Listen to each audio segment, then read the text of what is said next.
Tonight, we're at Enter Babylon, the Queer as Folk party, brought to you by Sound Entertainment and the House of Venus.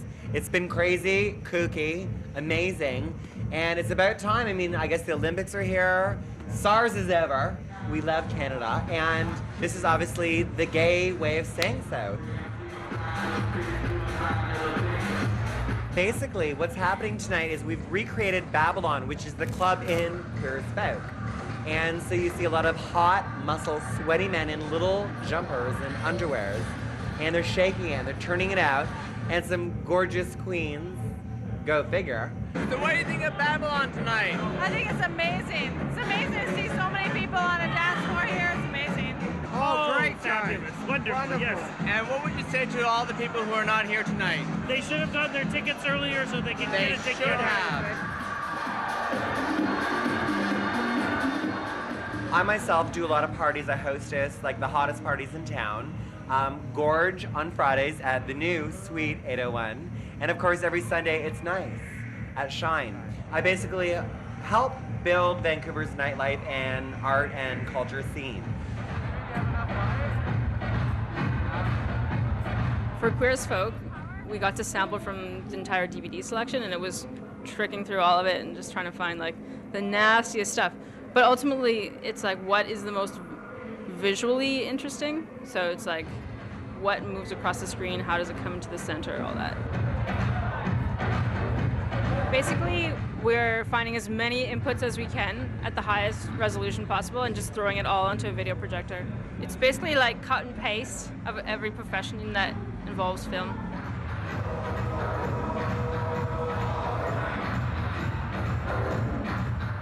At Babylon tonight here in Vancouver, we have the best Vancouver resident DJ, Dickie Doo, who, weirdly enough, is my partner in crime as far as throwing parties. So we've got Dickie Doo opening up for the amazing Peter Rawhofer, who is amazing, brilliant. One of my favorite songs he sings, it's called, well, he produced, Unique. It's what you are. We love him. And thank God.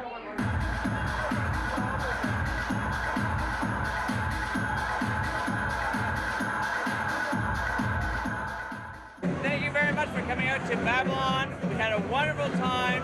If you didn't come out, we're sorry that we missed you. We'll see you at Vancouver Pride. We had a best time tonight. I'm Rome, this is Kevin. Happy Pride. Mwah.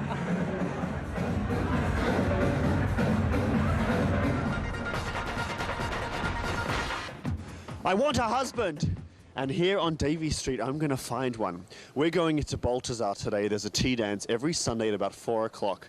I've dressed up beautifully. I've done my hair. And I've decided it's time to stop being single and go on the hunt for the perfect man.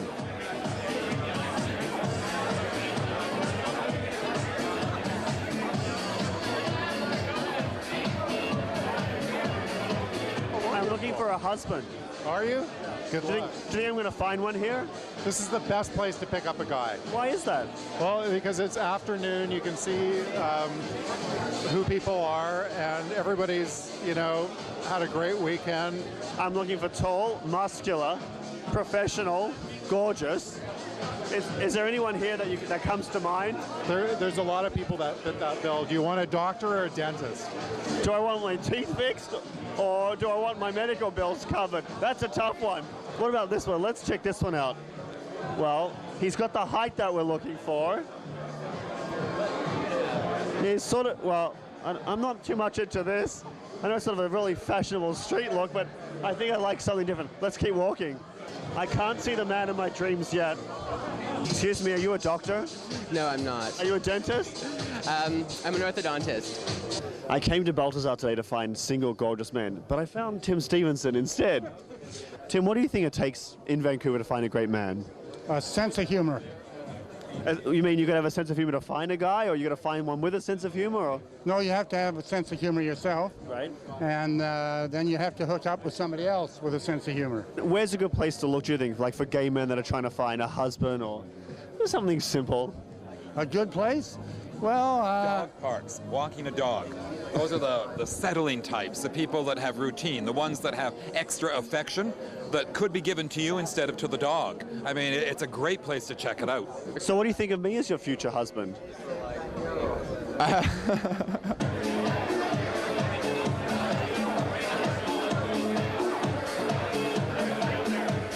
you think it's easy to find guys here? Nice guys, no. Club scene guys, yes. Right. Yeah. And have you been successful in finding a boyfriend or any guys here? No, I haven't. I'm here looking for a husband. Good luck. He doesn't say that very optimistically. Take it one day at a time, first of all. Feels like I've been taking it for a year at a time. And don't settle for second best. Thirdly, give it time before you take it to the next level. Get to know someone before you get to know them that much better. I don't know what he means at all. What do you think is involved in finding a husband in this city? In this city, a whole lot of luck.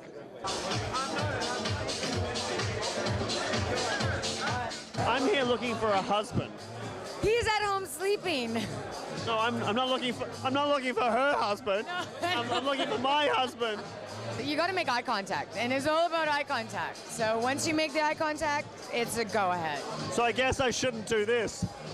I've been with my husband over 5 years and 4 years married. Well, that's almost how long I've been single for. It's all about following your heart, and when you find someone that you really want to commit to, gotta work hard at it, give yourself, blow him away with fun ideas, crazy ideas, just be yourself, have fun, and trust me, he will follow if you're serious.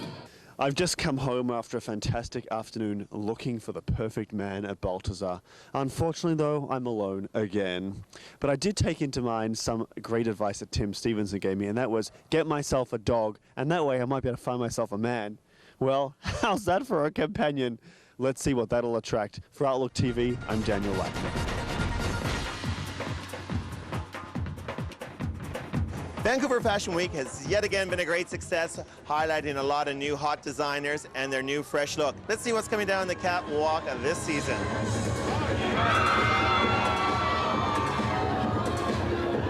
Well, it's been great, really exciting. This is the first year that I've done a full line. Very exciting, the models looked great, high energy. The concept of my clothes is to the motorbike culture of the 1950s to the graffiti crews in the 1970s, urban, gangs, peers, people of, the same like-minded.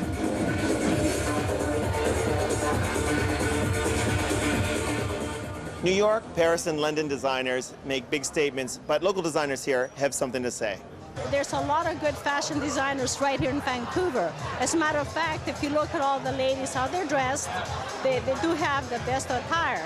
I've been out here for 25 years, and I lived in Italy for 10 of my adult life. And of course, Europe has the cliche of saying, we're from Italy, we're from Milan, we're from France, and that gets the name out. However, I have to say that we have really great artists here, and that's why I do this every year.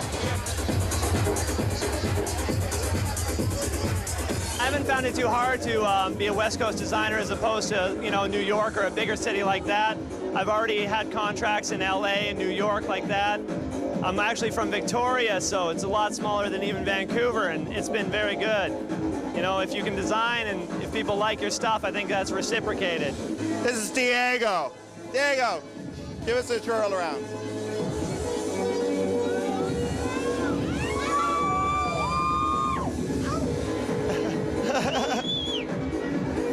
Okay. Curtis, can you tell us about this, your outfit here? The outfit here is actually a sweatshirt that I did production of that I took the ideas from the sweatshirt and brought it to this coat just for the runway. Yes, the patches, everything was hand sewn, hand screened, hand painted. All the garments are hand done, hand finished.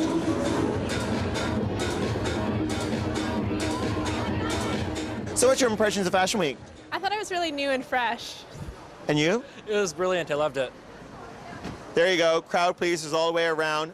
For Outlook TV, I'm Fred Camperman.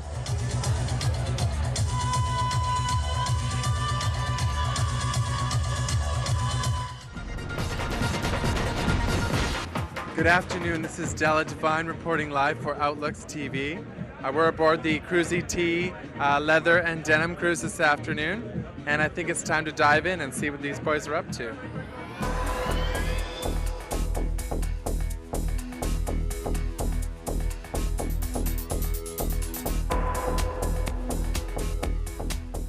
Cruises started actually 11 years ago, 1992 or 1991.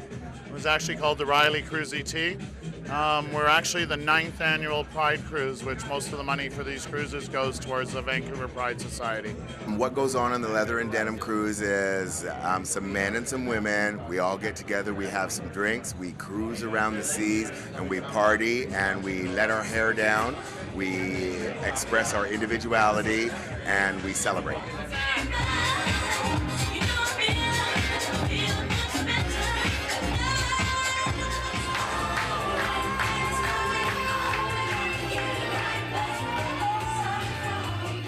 My first Pride celebration was 15 years ago, and it was 4 trucks going up a side road type of thing, and to see what it has turned into is absolutely amazing. It's fabulous, and it's going to get bigger, and put it this way, let the games begin. Cruzy T, we're actually in our 2nd year, and we do monthly cruises. We do various cruises from Uniform Cruises, which is our next one at the end of the month, leather cruises, we do party disco cruises. There's something for everybody. Where would you rather be? We're showcasing Vancouver here. I'd rather be here than in a bar. The money for the Pride cruises actually does go to the Vancouver Pride Society. Cruzy T has basically won the Commitment to Pride Award over the past, I think it was 1997 since the inception.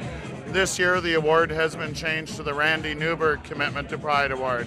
And I've been given my Inukshuk, or my rock garden, and I have to determine this year on where that award will go. So I can't win it anymore, I can only give it away. And is this your guys' first time on the leather cruise? The absolute first time. Number one. And what do you guys expect from the cruise? Just have a lot of fun, big time. Yeah. Perfect day, beautiful out. It's going to be a beautiful cruise. Being all the way from Regina, Vancouver Gay Pride was absolutely amazing today. The parade was larger than life to myself and my other friends from Saskatchewan. It was just great. It was absolutely wonderful. It was so great to see so many people out and about, just to have a wonderful time and to celebrate their homosexuality. In essence, we're looking at forward, I guess with the 3 cruises, about another $10,000. So once again, Cruzy T will come in with between $28,000 and $32,000 for the community. This season also, at the end of our season, we expect to hit the $500,000 mark, which has gone towards Loving Spoonful, the Pride Society, Dr. Peter AIDS Center, and various other organizations in the community.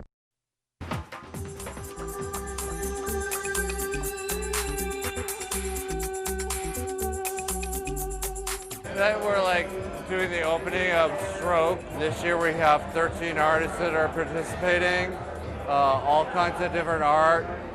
Some of the things that we're doing, we're trying to raise money for Little Sisters Defense Fund, the Vancouver Pride Society, just celebrating Pride, trying to get a bunch of artists together to show their stuff and have lots of fun.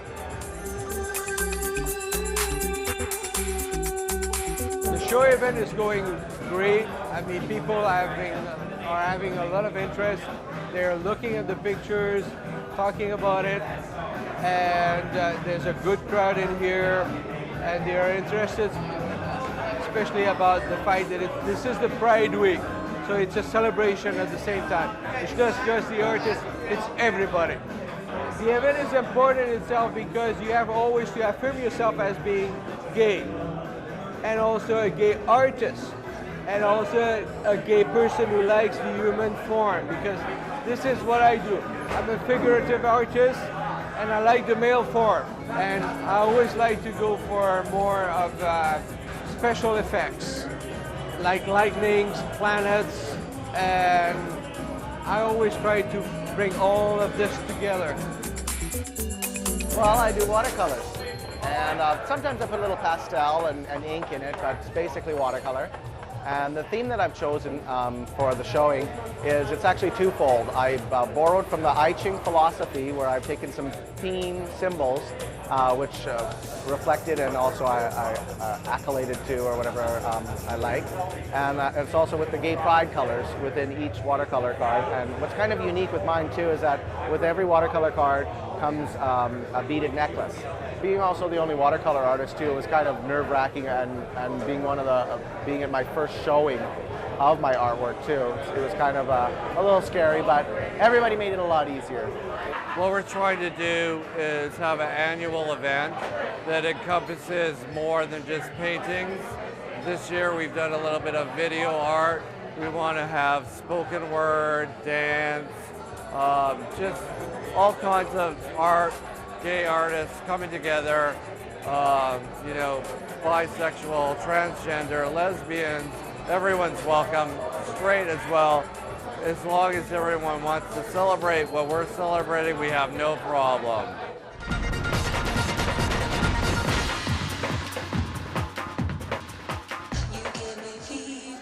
The Penthouse was probably the last place that you'd ever think you'd find a gay punk scene, but not true. The trannies are here in full force, and the hostess with the mostest tonight is Cotton. Cotton, can you tell us about tonight's event? Well, tonight is our 5th sleaze ball, and we have, luckily, not the Runaways, but we have the Rumors, Vancouver's own Joan Jett legendary band, run by Louise and a whole bunch of gorgeous girls, and they're rock ads and they're fierce. So we have them who headlined, and then we also have All You Can Eat, which is an amazing in-your-face dance troupe, the Venus Girls, of course, DJ Dicky Doo Dior. We have an amazing fashion set by Cake, and you know, it's basically a lot of havoc, glamour, and craziness.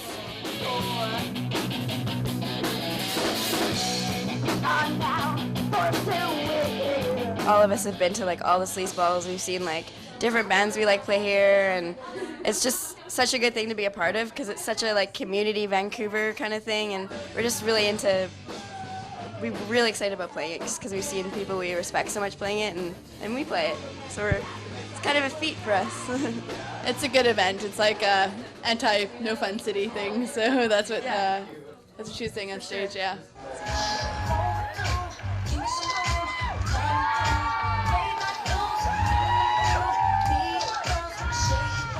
The plot of the movie Tranny Force is we are 3 boys and we transform into superhero tranny women because we are enchanted with powers from an alternate dimension, and we are there to save the world from evil fashion crimes and disturbances in the glamour factor of the beautiful city of Belleville.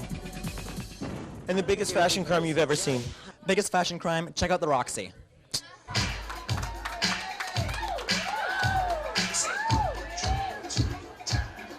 Cake is my relatively new fashion brainchild.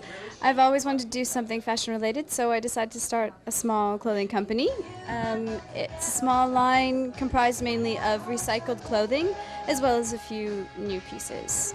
The tidy whities are just playful and sexy, and I wear them to Bikram's yoga, and I wanted to integrate them into a collection, and it was perfect to celebrate the poncho and the leg warmers. Just to watch him shadow, you're just a step on the boss man's ladder, but you got dreams he'll never take away. It's an avant-garde performance art, modern-day burlesque show. Psycho burlesque. We do what we want to do. We don't think what we have to do for the crowd. We take it into consideration, like if we're doing a gay night, if we're doing a rock night, something like that. Punk rock night, we're obviously going to pull out different numbers. But basically, it's just what we want to do. We keep ourselves entertained. We think it's funny, and we just hope everyone else gets it too. And we pray. Yeah. We hope and pray. In 1993, I was gay bashed in Stanley Park. And it was an attack that really, well, it hurt. I was banged up really badly. My self-esteem plummeted. I was ashamed to come out of my apartment. I hid for 2 or 3 days until my roommate finally convinced me that I should report it. The Pride Line's a community information line, helpline, that's been running in some form for about 30 years now. And the Pride Line is province-wide, so members of the lesbian, gay, trans, and bisexual community can call in and speak to someone else from the community about whatever issue they're dealing with, whether it be bashings, coming out, suicide prevention, sexual health. The Pride line actually has two numbers. There's one for the Lower Mainland, and that's 604-684-6869. And there's also a toll-free number for the province-wide outside the Lower Mainland, and that's 1-800-566-1170. We'll recommend that every single time. It is our right. 911 should be called. We need to get those statistics in. We need to get those logged in. It's the same thing if we don't report it. That's how manpower gets adjusted. Whether it's through the police department, whether it's through the governments, whether it's through money being given, whether we increase the hours and the role of our victim services individual.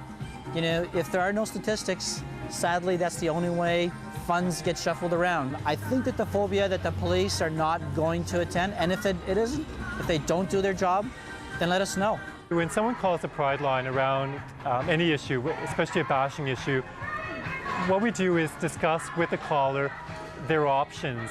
We never tell anyone what they should be doing. We kind of talk with people the various options that they can explore. Certainly calling the police is one of them. We can also now, the center has a victim support worker. So if someone's not wanting to call the police directly, they can actually meet with our victim support worker, who would kind of act as a bridge between that person and the police. Are you in touch with your sexuality? Well, Queer Factor is a contest to determine just that. Can heterosexual men undergo gay activities and survive? Let's find out. The stunts you're about to see were all designed and supervised by real-life gays. They are extremely risque and very feminine and should not be attempted by anyone who wants to remain in the closet. This show will test if you're willing to become clean. Queer Factor, well, it's a very popular show. Fear Factor? Right, thank you. It's a very popular show, and I just wanted to present it with a gay spin. I mean, it's very macho and testosterone pumped, eating and digesting and doing these macho stunts. I'm like, well, let's give it a gay twist. Queer Factor. Ta-da! So, Chris, do you think you're ready for your big tranny rub-down session? Yeah, I can handle this. Yeah, right. Well, get ready, kiddo.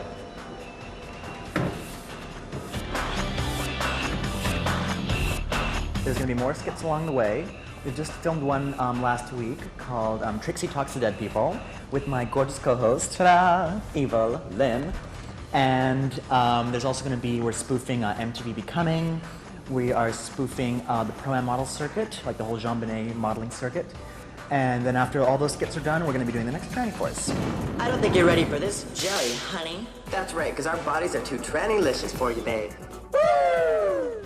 Myself have been writing these skits called Skits on Crack, and it's just a series of gay shorts that we're spoofing modern-day fun adventures on TV. Ta-da!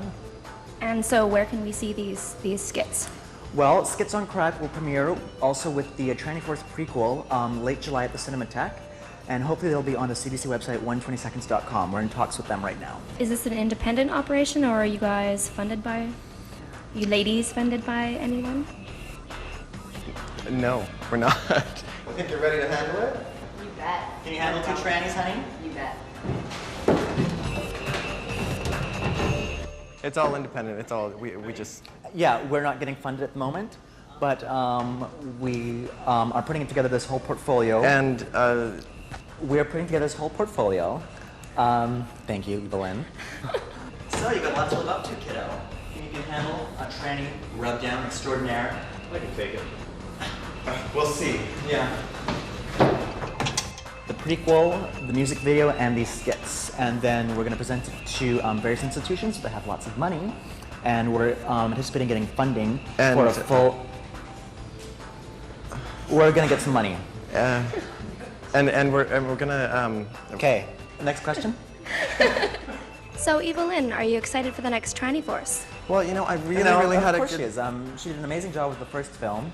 And she's going to take off with the next one. She's an amazing talent. Always interrupting me. I'm sick of it. I'm sick of it. You're interrupting me all the time. Always interrupting me. This is my look, you're doing it again. It's my interview. It's my interview. Force. It's my film. Okay, you know what? Who wrote it? I did. Okay, well, who did the hair and the makeup? Well, you know what? I'm going to do your hair and makeup right now. Oh.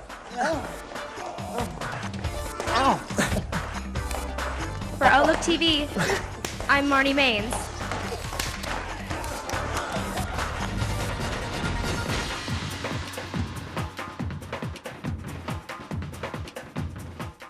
I'm a gay man. I came out when I was 16 years old. I grew up in a white middle-class home in a really safe part of Saskatoon, Saskatchewan, and I lived a really secure and safe life. And when I came out of the closet, there was never really a question that I would come out and not be loved or not have some sort of safety net. And when I left that world, that safety net began to fall away a bit. And I realized so much more about what gay men and women go through, what transgender people go through, what everyone who lives under this spectrum that we call queer, what these people go through in their lives. And I realized it even more when it happened to me. CBC News World is hosting DocFest, which is featuring human trials, the testing of the AIDS vaccine. In Vancouver, over 300 gay men participated in the first ever human trial of the AIDS vaccine. And tonight we're looking at the story of Alan, Neil, and David in their participation in this trial. I'm pretty sure that I became HIV positive in this city. My experiences in the trials it was pretty run-of-the-mill stuff when I first joined. It was, went in, I was counseled on what to expect as far as the risks I was taking, and with Leslie, it was the first time I met her, and then after that it was, a series of injections. I got to, I think, the third one before I seroconverted. I'd say the most rewarding thing that I got out of the trial was meeting a wonderful group of gay men in Vancouver who really put themselves out there for the world and their community. It was an honor getting to know them. It sounds kind of trite, but real heroes doing stuff for the world without getting anything for it, really, nothing back. Basically, I knew when I started participating in the trial that the vaccine might not work, but I knew that even if it didn't work, there would be some very valuable medical knowledge gained, and it was worthwhile participating in the trial just to gain that knowledge. And for me, it was just a way of, I think, honoring the memory of the friends that I've lost to AIDS. Because I was on a baseball team, and I'm the last of 28 people alive on that baseball team. And most of those people didn't know. They had no choice. And I saw most of them die, and some of them died in my arms when I delivered the eulogies. Well, the biggest problem was getting money and getting interest from CBC Television. And right off the bat especially, it was really, really hard to get anybody to take interest in our project because we'd never made a documentary film before. I think the most important thing for people to walk away from this film thinking is that people don't just have unprotected sex because they're careless. There are other reasons in this day and age why gay men especially have unprotected sex. As far as my choices surrounding safe sex, I was finding probably around the time that I joined the trial that I was beginning to burn out with the condoms. I knew what I was doing was dangerous. I thought, though, that I could get through that experimental period and carry on with what I had been after getting through the experience, but it all happened far too quickly. It was, I'd swear it was a matter of weeks, if not maybe a month, that it took for the change in behavior to the time I seroconverted. So if anybody can learn from that lesson, I hope they would. You can't preach to people. You can't tell people what to do. All you can do is present the facts and discuss it and try to get to the root of people's behavior and just open up discussion. And hopefully maybe there's some kind of reflection that it will occur following that. I know that I'm perfectly capable of making this choice for myself, and I know what I am bringing to other people, and I know that is no harm. That's part of what I was saying in the documentary is just stop telling me what morality is. Yes, it's a documentary about a human trial of an AIDS vaccine, but more importantly, it's about the men who were in that trial in Vancouver and the sacrifices that they made. It's been an absolutely amazing experience and a privilege to be involved with it.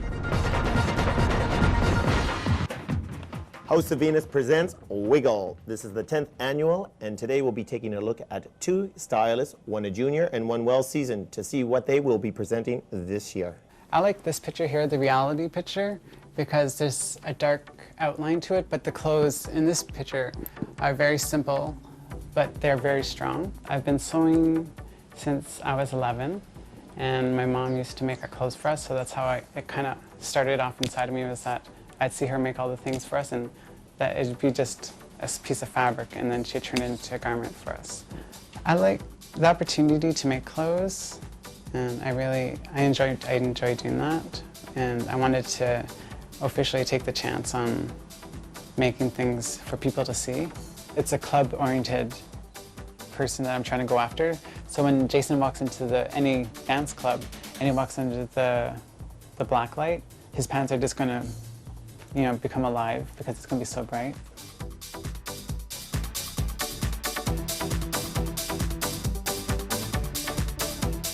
Usually in clubs, guys usually take the shirts off right away.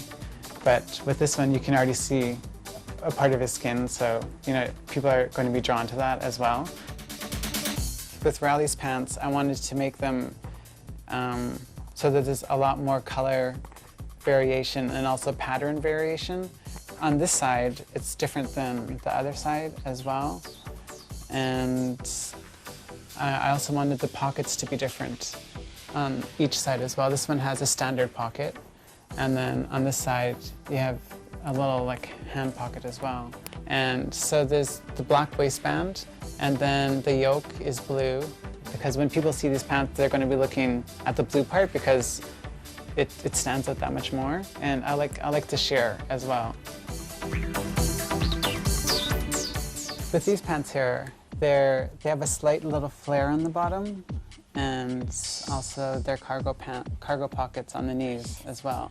But I wanted them to be more form-fitting along the thigh and also on the inside of the leg. For the top, I just I looked for fabrics that would complement each other, but also had different textures as well. And I like this kind of large cuff feeling on it.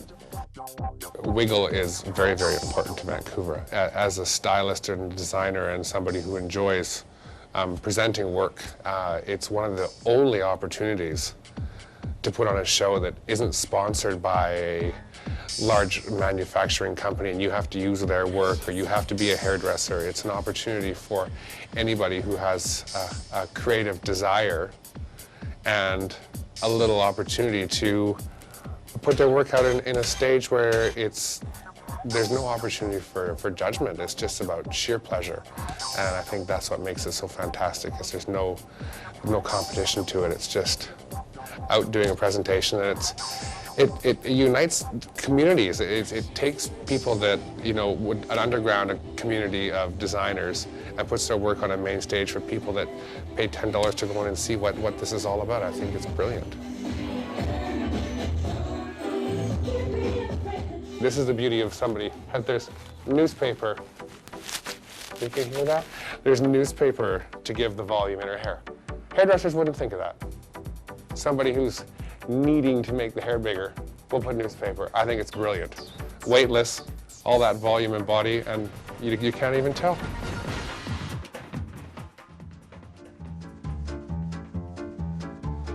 How do you think our parents would react if I were to tell them that I'm a what? A fag. Hey, shh.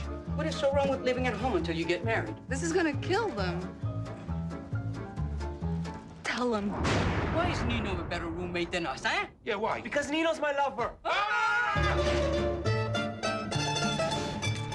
you okay? I reacted the way I did because I saw my brother naked, Ew.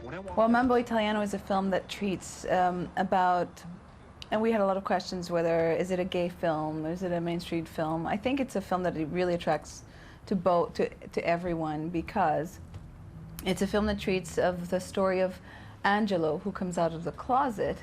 Coming from an Italian family, there's nothing worse than being Italian and gay. But it's more than that. It's also very much around the reaction of the people, of the family, of the community around them when this reality comes to, Oh, why I had to live to hear this? I don't know. You see what you're doing to your mama? You know the best thing you could do is you leave the house and you go back to the village. I don't live in the village. What village? The homosexual village. Homosexual village? On St. Catherine Street between a Baudry and a Papineau. How come you know so much about this homosexual village? I know a lot more than you think. Yes, but a homosexual village? What's the matter? You gonna call me homosexual now? He's gotta get it from somebody. Mambo Italiano was a play before, written by Steve Galluccio, a guy from Montreal. He was a good friend of mine. He was a writing partner of mine. So while he was writing it, the play, I was reading it. I was giving feedbacks, and I really enjoyed the scenes, the comedy, the characters. So when he finished it, I told him I want to do a movie with that. So I just bring the play to the producer, produced my first movie, and she loved it, and we signed the contract before the play was produced anywhere in Montreal. So the play was produced a few weeks after that, and it was a huge hit. Why? Why? Just go and don't look back.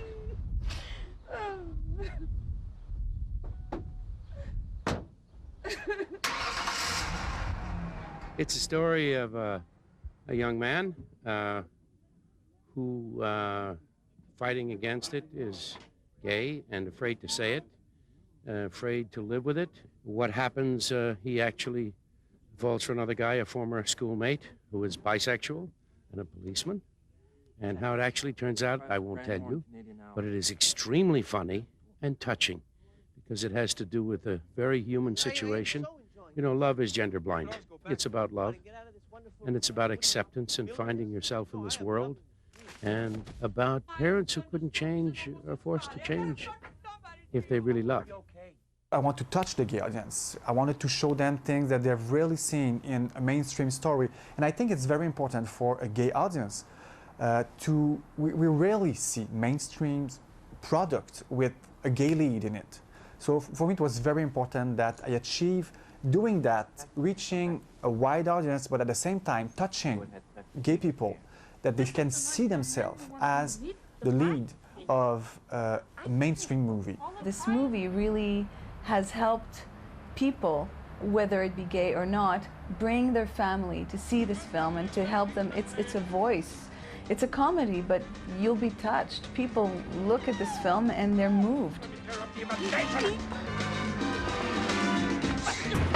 Being a teenager is hard for all of us, but throw in the fact that you're gay and have little or no support from home makes life even more difficult.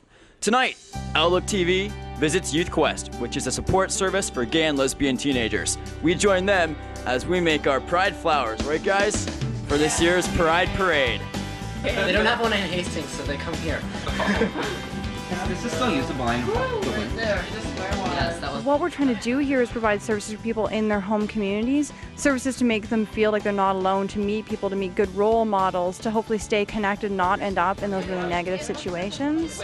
And why do you think it's important that we have programs such as Youth Quest for our kids? I think it's important, first off, because the queer community, especially the youth community, is really marginalized. So what you see from young people is when they come out, especially in communities from Abbotsford or a really kind of small town, some might even say redneck communities, you're seeing high rates of homelessness, of drug and alcohol addiction, those kind of things that you see when people don't have support for themselves. Well, when I first came out, I felt like I was the only gay person around, and I felt that I wouldn't be able to meet anyone like me or something like that. So I just came here to see how it's like, and I met lots of people, and I'm starting to meet more people, making more friends. Can you tell me what you guys are planning to do for the Pride in Vancouver coming soon? Well, Youth Quest entered a float in the parade, and so we're going to be marching. I'm currently working on my costume for the parade, and it's been fun, and I can't wait. It's because it's my first Pride event. We know that we can't be the only provider of services to LGBTQ youth, lesbian, gay, bisexual, transgender, and questioning youth. In 1998, we got funded some core funding from the Ministry of Children for Children and Families, and that gave us a small amount of money, not really enough, but certainly enough for us to expand and provide better services. A short while later, in March 2002, our funding was totally cut by the government. And so we're in a place right now where we're certainly struggling. Right now we're doing a major fundraising campaign and appeal. You can check it out at our website, or you can send a donation to charity.ca. You can find that online. What's the best experience you guys have done so far? It's just coming here and having some fun with people you're comfortable with and not being ridiculed for anything. It's just a good time to spend with your friends. I think the best part, because I'm not gay or lesbian, the best part is just being there and being able to know what to say instead of just putting my foot in my mouth every single time I try to talk to anyone who's gay or lesbian. Yeah, I can't miss any Youth Quest thing. It's a great part of my life and I love it.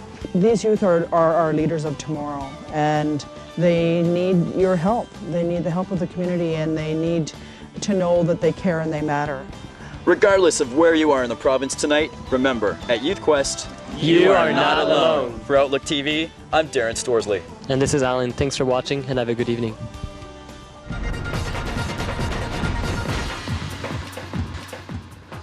Put on those walking shoes because today, Outlook joins thousands of other supporters at the 17th Annual AIDS Walk. 5, 4, 3, 2, 1.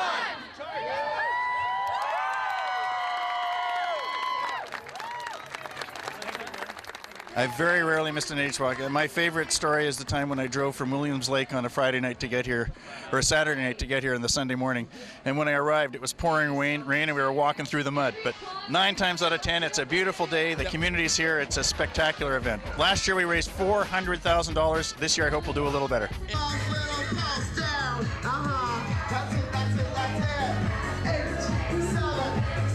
Well, I think Dem and Fitness, everyone's very into giving back to the community. And I think with an event like AIDS Walk, which is just so meaningful to a lot of people, that it would be just a tragedy for us to miss.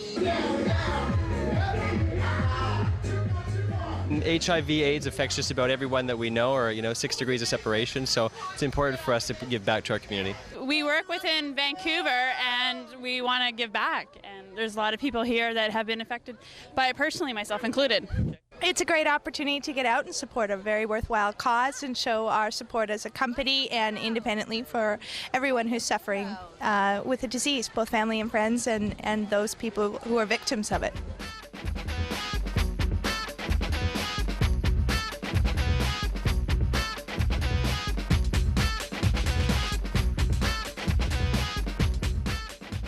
This is the 17th Annual AIDS Walk. It's the Signatures fundraising event for HIV/AIDS in Canada, but the very first one was held right here in Stanley Park. So we started it off here 17 years ago.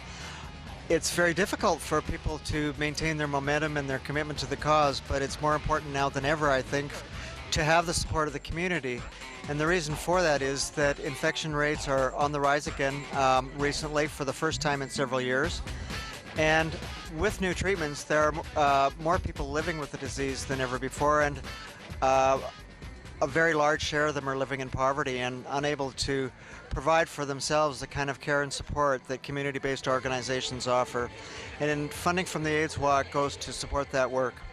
Whether you came by yourself, in a group, or with your business, it's the community spirit that made the AIDS Walk successful yet again. For Outlook TV, I'm Darren Storsley.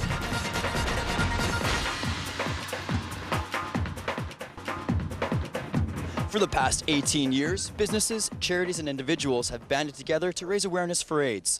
Welcome to the 18th Annual AIDS Walk from right here in Stanley Park in Vancouver. 3, 2, 1. Last year we raised over $400,000, and this year we're hoping to meet that.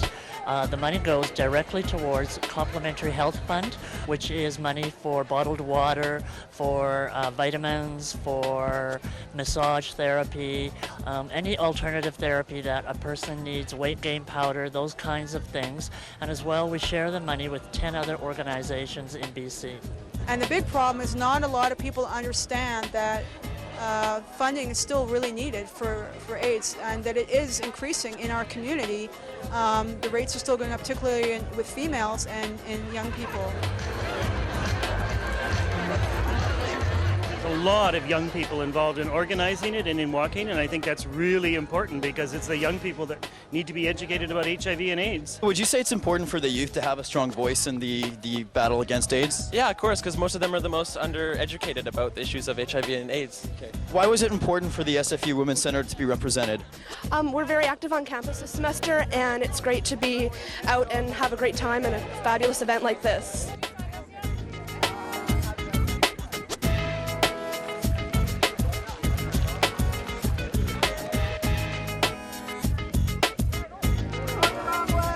Why is it important for Volunteer Vancouver to be here today?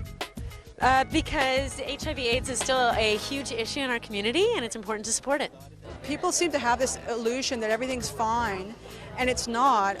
The walk specifically covers things to do with Complementary Health Fund, which, as most people know, helps with health things that are not covered by the government. And particularly, I found it difficult this year in regards to finding pledges because of economics with the war and still ripples from 9/11 and then other things going on. And I think there just needs to be more community awareness about the importance of the walk, and this isn't going away. We've got to stop spreading. We've got to work on prevention. You don't want to get HIV. It's as horrible as it ever was. And there are ways to be safe about these things. Well, Vancouver, it's been another great AIDS walk. Tens of thousands of people came out to show their support for the research for AIDS, including local businesses and charities from across the Lower Mainland, and I'm about to support one of them right now. For Outlook TV, I'm Darren Storsley.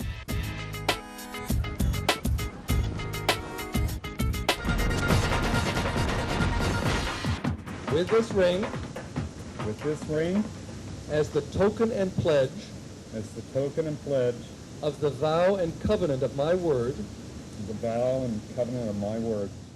Well, I'm here to celebrate history being made. I'm here because I was asked by Lance and Bill to officiate at their wedding ceremony, and it's a tremendous honor for me as a member of the Canadian Parliament. After all, Canada is the only country in the world in which this wedding is now possible. But also as a gay man, I have to say that I feel a real sense of pride that we in British Columbia, we in Canada, are making it possible for Bill and for Lance and for their families to celebrate their relationship and their love through marriage here. Now, there are no guarantees in life, but sometimes life gives you a present. One present was you. Another present, I feel like Canada and British Columbia has given us in the ability to legally recognize our relationship. I love you. The day Lance and I went public about announcing our marriage here in Vancouver, the #1 homophobe in Hawaii went on the news to say he was supporting a constitutional amendment against us. That's a sad thing. Too many people spend a lot of their lifetime energy trying to denigrate and create opposition to other people. I keep asking the basic question, what's the problem here? I mean, how would this in any way mean that if you're a heterosexual who is married to your wife or your husband, by seeing me being able to marry my partner, Max, does this somehow mean that your marriage is going to weaken? I don't think so. It means that all of us are stronger, and I think that's an important thing. I'd like people to know from seeing what they see with my sister and with my mom and Bill's family who's been supportive but didn't hear, it's okay. It's not a threat to anybody. It's something recognizing what we're doing, and it's good for us. And this is something that should be available to everybody. I truly believe we move through our future together with support of our friends, families, and community. I trust you with my love, my life, my soul. I love you, Lance Bateman. On the wedding cake, there is a BC flag and a Hawaii state flag. And we wanted to use this wedding, aside from the personal values of it, for a stepping stone for the communities to work together. This is the #1 agenda item for civil rights in our community because it recognizes that we are family, that we're people that care about other people, and that's the basis of our having a relationship. Some of us have children, some of us don't. And so this is very important for all of us as a community. After honeymooning in Vancouver, Bill and Lance will head back to Hawaii, where they will challenge the courts there with their legal Canadian marriage certificate. In Vancouver, Katrina Lewis, Shaw TV.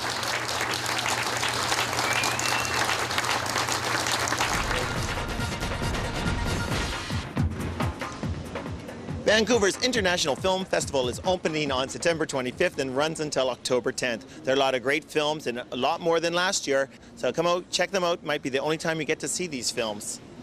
Well, every film is new, of course. That's what makes it refreshing. Every year, it's like you completely wash the past and you see a lot of brand new films. The festival's about discovering new films. They can't have played before. They have to be brand new. So films from all over the world representing the best that those nations produce. Fly above the voices, it's time to be with God. God will catch me if he wants to, but I'm gonna fly, and if he doesn't, I don't want to hear this anymore. Just try to breathe. I'm right here. I'm gonna go because God loves me, because I'm going to. I have to. No. I got the message. We got up to a lot of different directors, the one being Canadian, Tom Fitzgerald, who you might know him from The Hanging Garden. He has a new show here called The Event. And also Doug Chan, he's in from Hong Kong, and he's presenting a gay and lesbian film called Love Is Not a Sin. The name of the film is Love Is Not a Sin. It's a film from Macau. It's a small town, southern China.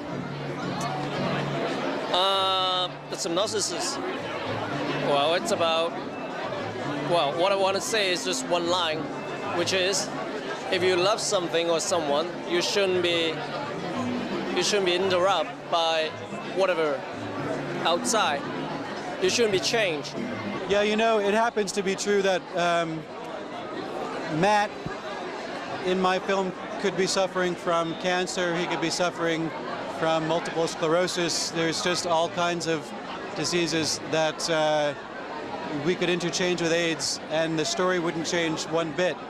I thought that AIDS was an important element for me because of my personal connection to so many people who have lived with and died from AIDS.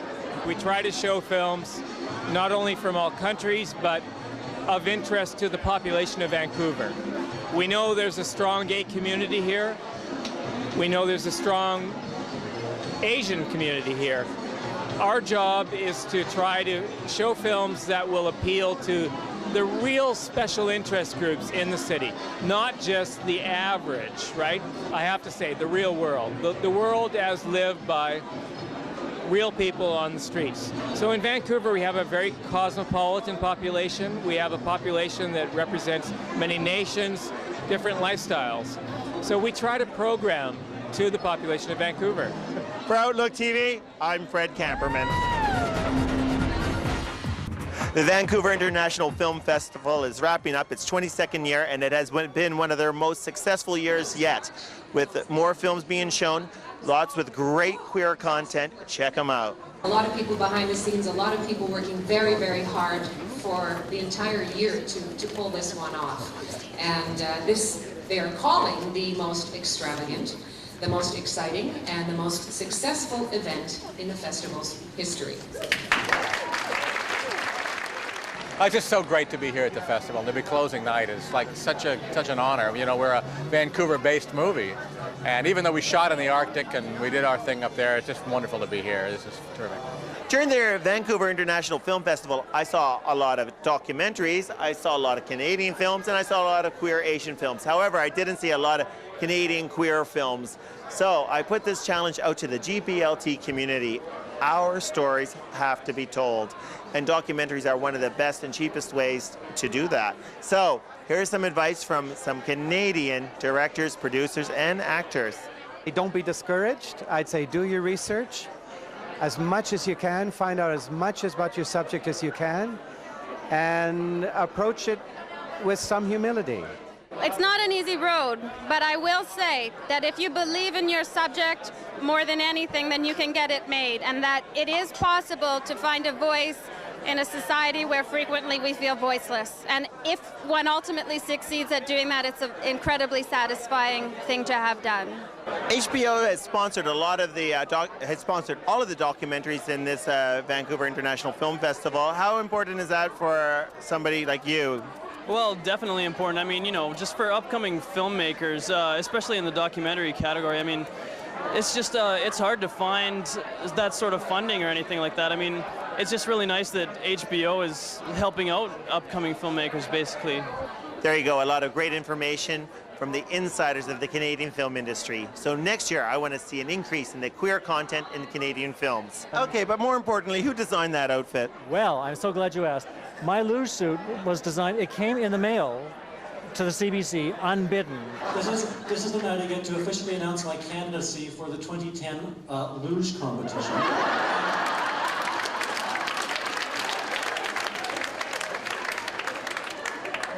Initially, I thought I'd wear it as a lark, but now I'm going to wear it as a protest and keep it on until the Georgia Straight is once again a newspaper.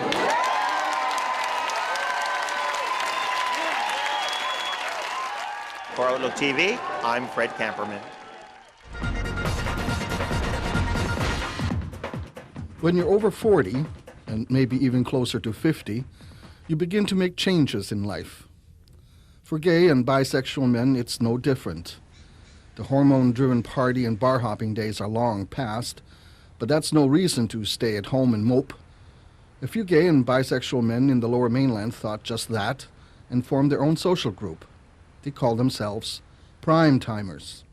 They had heard of Prime Timers, which had began in California. There were 2 chapters in California in 1990, and Vancouver was the 3rd chapter that was ever formed and the first one that was not inside the USA. The club grew very quickly. There was obviously a need for it, and within about 4 or 5 years the membership had climbed to over 200. I just felt it was time in my life that I just made, you know, some new friends and made some new gay acquaintances, and I knew it was for gay men and they're, you know, 40 plus. And I went to one of their meetings and I was very impressed, you know. Prime Timers have frequent club activities, anything to get out of the house and doing something worthwhile both for health and spirit. I do the golfing. Okay, when the weather is good, yeah, I'll go golfing. But I've never been much of a sports person. The thing that attracted me is that when I quit work and retired, I wanted to get back to playing bridge. I hadn't played since I left university, so it was a bit of a learning experience for me, but Prime Timers was there and they offered bridge, and I joined their group and was made feel very welcome. Potluck dinners or the dining out once a month, that interested me, and there was the video nights that were operating then and are still active now. Prime Timers is not a social group for gay and bisexual men only for those who live in Vancouver's West End, though that is primarily where most members live. We have members that live over on the island. We have a member who lives down in Washington State. We've had them living up in Penticton. We have some of them who are sort of like snowbirds. They're, you know, here for the summer, gone for the winter. You know, so we cover quite a range of space when it comes to our pool of available people. And what has Prime Timers achieved for the personal well-being of its members? If they don't come out and see we fellow Prime Timers, they probably would not get out at all. And just knowing that we fill that need for some men, there's not a whole bunch of them, maybe 10 or 15, makes it all worthwhile.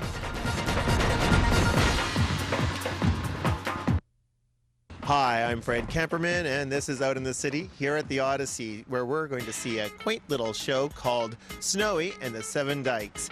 It runs here until December 7th, and it's taking the Grimm Brothers story and giving it quite the little twist. Here's a sneak preview. I wanna go to the devil, wanna be evil. I wanna spit tax. I wanna be evil. Who wrote this play? It was a mixture of the director, Lana Lee Kramer, and Samantha Tucker, Samantha Tucker, and of course the cast. We always put our little bit in there.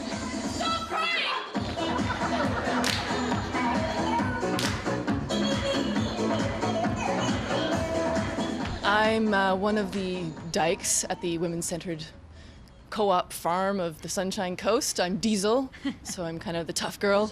She's beautiful. She looks just like an angel. Yeah. Oh, angel, huh? She's a femme. Femme full of poison. Full of wicked blood. I'm Snowy. Basically, when you come to the show, you get to find out if Snowy is a girl, boy, whatever it, and we're not sure. So it's different for everyone, I guess. It's up to interpretation.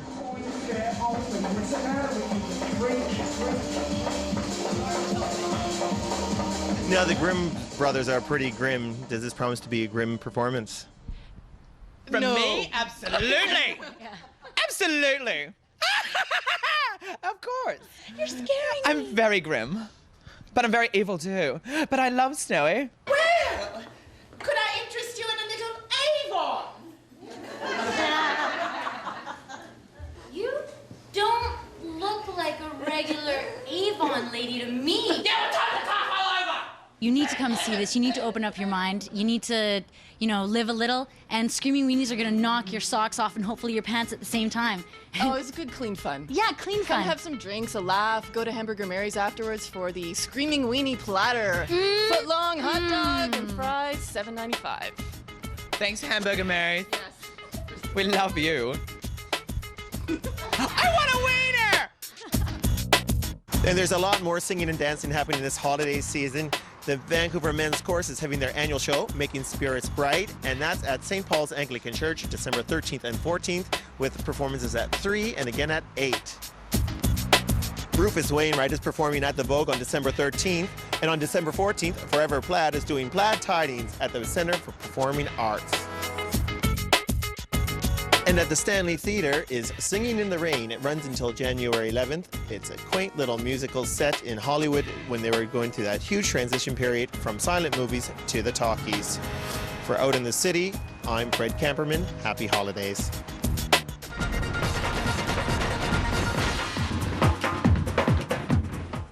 All the banks are vying for our business. Vancity here has been running a series of ads that are appearing on Davie Street as well as in gay local papers. They are targeting the LGBT community. Thomas Dolan of Innovative Niche Marketing is responsible for these ads. Why is Vancity focusing on the LGBT community? One of the things that IdeaTrip, the company that supported Vancity in putting this entire campaign together, Vancity really realized that they wanted to increase their market share to the gay and lesbian community here in Vancouver. And that foundation of support goes back into the early 90s, actually. They really wanted to acquire, as a business, more of a market share, but they also wanted to do that with some integrity. They wanted to be different than any other corporation enrolling into this community and have the community sense that they were really there with a lot of integrity to support, as opposed to make a ton of money from this demographic called gay and lesbians. How big is the LGBT target market? We've been invisible for all of history. And Vancity, when we first started to talk to them about working with this community, that's exactly what they wanted to know. The numbers really range from kind of 10%, and that would be a poll that Extra West did some time ago, to maybe as high as 25%. The numbers are really difficult to get at. So we concentrated mainly on the West End and suggested to them there was between 75,000 and 100,000 gays and lesbians just residing in this area alone. What does the LGBT target market look like? It looks like you and I, friends. It looks like a highly influential women's community, particularly from a business perspective, queer youth. There's an aging population also, so our elders in the community. It has a multifaceted look to it, and I think Vancity knows that. You kind of look at the images that appeared in the campaign. You know, younger women, there was some ethnicity, there were some older people, there were partners. So we tried to give, IdeaTrip tried to give as much of a diverse look to the community as we possibly can. No, we didn't touch on all of it. You know, Joni didn't appear in the ads, for instance, but that may be coming down the road. How important is the gay dollar? I think it's enormously important, and not specifically for the dollar itself. It's a real opportunity if the companies move into a community in a way that has the community know that there's some integrity there, there's some truth there. It's not a quick dollar for this company. Basically, Our recommendation to many companies, and I think the vision for many companies, because this is the hottest ticket there is, gay and lesbian right now, is that here's a very powerful group of people economically, and we're powerful in all kinds of other ways also. But I think they realize that this is the place to be if they really want to begin acknowledging and move into something that can build tremendous loyalty. You acknowledge this community, and you continue to do that and treat them and keep acknowledging them, this community will support you right through to the end. How did the GLBT community respond to the ads? The community, in all of the feedback that we've gotten, have been enormously excited. And at the same time, they sit back and go, okay, we're still going to wait just a little while longer to make sure that Vancity is not in here for a quick hit as far as the money is concerned. They're going to grow with it for over a long period of time and continue the support of this community. The next time you do your banking, consider if your bank is working for you as well as your community. For Outlook TV, I'm Fred Camperman. Everything I do, everything I go through, I have to do it on my own.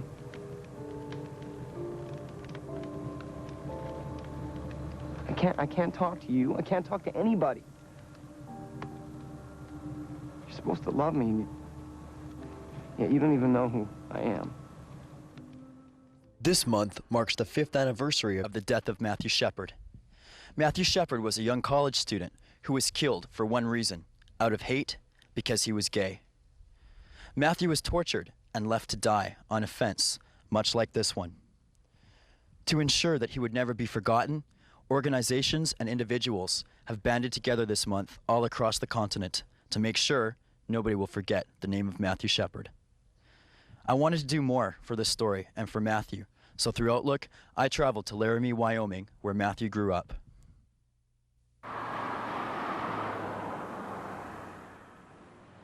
Sergeant Dave O'Malley, Chief of Police of Laramie, was first assigned to the case 5 years ago.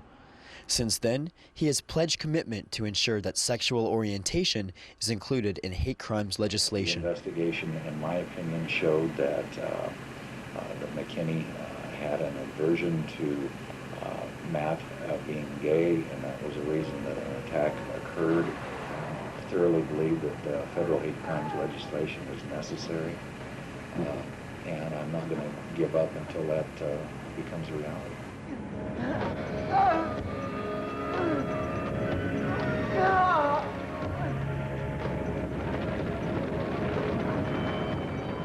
Matthew Shepard's memory was also kept alive at last year's Miss America pageant in New Jersey, when Miss Nevada dedicated her talent to Matt by reciting the words his mother used at his trial. And your friend killed my son. And every time you celebrate Christmas, a birthday, or the 4th of July, remember that Matt isn't. Every time you wake up in that prison cell, remember you had the ability and the opportunity to stop your actions that night. You robbed me of something very precious, and I will never forgive you. You've got 2 witnesses that are left. You have Anderson and McKinney. Back in Vancouver, students at Studio 58 are presenting the Laramie Project, focusing on the story of Matthew Shepard. We spoke with actor David Beasley about his experience in the play. Well, with this show, I mean, what we've been working on mainly is figuring out each of these characters' points of view. Like the way the play was developed was through a series of interviews and court documents that these actors went to town and did these interviews with people, and it's all verbatim. So the big key in this show is just to look at the text and to figure out exactly what this character's point of view is. Quite frankly, I just wanted to lash out at somebody, you know, not Matthew. Please understand that none of us was mad at Matthew.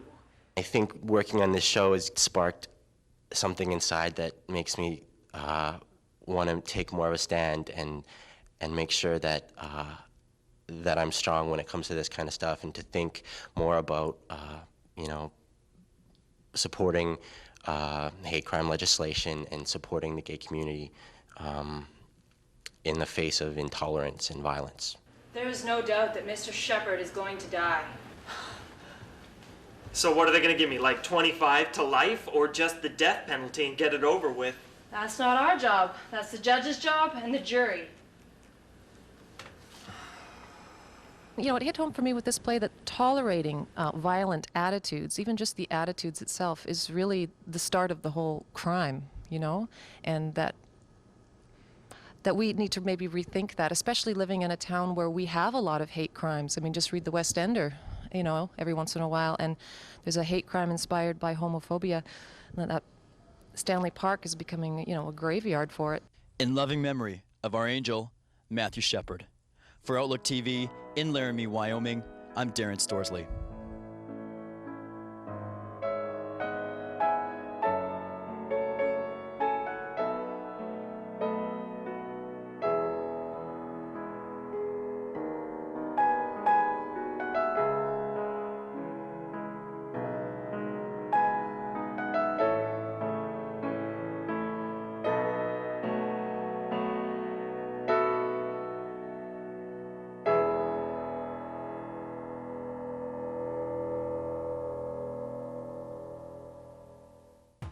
You could buy me diamonds, you could buy me pearls, take me on a cruise around the world. Backed by popular demand, the West End Idol hit the Oasis once again, and finalists Julie, Melanie, and Carrie Marie were there to show their stuff. This is a true confession of a lifetime lesson I was sent here to share and show. Are you still warming up? Still warming up because I'm still not feeling the Julie that we need to see. I'm still not seeing it.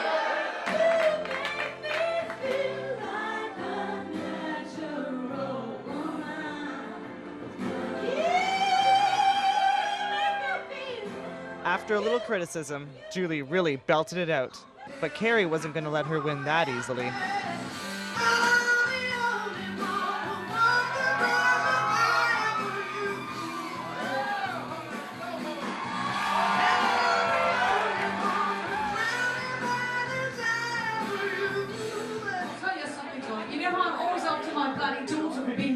You turned me into a bloody lesbian tonight. Even under the pressure of our celebrity judges, Julie and Carrie still took the time out to sing a fitting duet. Not the average girls from your video, and we ain't built like supermodels, but we nurture ourselves unconditionally because we are the queens. Not the average girls from your video, our worth is not determined by the price of our clothes. No matter what we're wearing, you will always be Julie and Carrie. And as absolutely fabulous as both of these ladies were, there can only be one West End Idol. The West End Idol winner is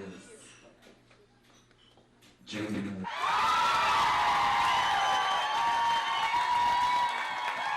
It's been the perfect night. I'm a winner because all my friends came out and supported me. It's been absolutely fantastic. I'm ecstatic. I took tomorrow off, so this is great. I can go out and party and I'm enjoying this right now.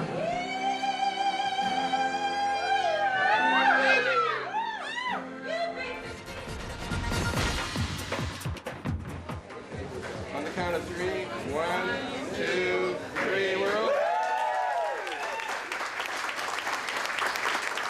Finally, the West End has its own Vancity branch, and they had the grand opening today. And we were able to catch up with CEO Dave Mowat, as well as the branch manager here, Janine Davies. This is a really exciting day for me. I'm so proud to be part of Vancity and its move actually into the West End. I'm proud to work for an organization that is so focused on the community, and it's focused on actual gutsy policy statements that we actually live by. The plans for Vancity and opening the new branch in the West End is all about community and support, actually. We've been open now for 5, almost 6 weeks. The advertising campaign that Vancity has had for the gay and lesbian community was primarily focused at the West End core. The members of Vancity and people on the outside always wanted a branch in the West End. It didn't necessarily tie to the gay and lesbian strategy, but we knew we needed to have a presence. Vancity's got 41 branches around the Lower Mainland, and we've always had an interest in having one in the West End. And I'm not exactly sure whether it's finding the right location. We have a great location at First and Commercial on the Drive, which has been an important branch for us for sure. And we've looked long and hard to come up with the right location here in the West End. We're very excited to ultimately go in the corner of Robson and Denman. So we're really looking forward to being here. We're actually going to be relocating. This is just a temporary project. It's a mini branch. It's a first-time trial because we haven't been able to secure our permanent location. So we have 3/4 of all the services. Primarily, we don't have cash on site, but we have all the mortgages, loans, new account services, checking, savings, everything that you would get at a normal branch. We just can't give you the physical cash. So we've actually upgraded the ATMs just at the Robson Square Market. We're not completely cashless because we've got the ATMs. Oh, right, just over here.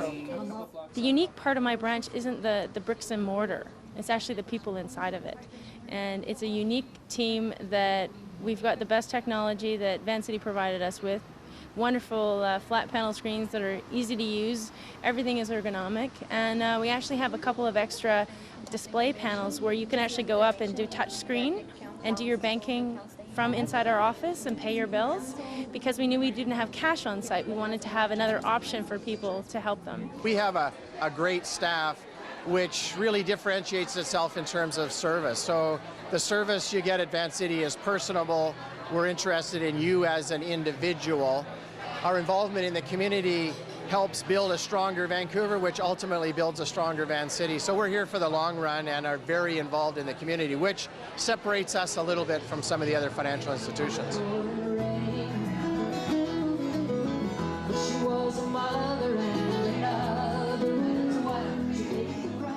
Van City recently received a lot of media attention over their gay and lesbian focus in their advertising, and a lot of backlash from the Catholic Church and Vancouver's own Archbishop.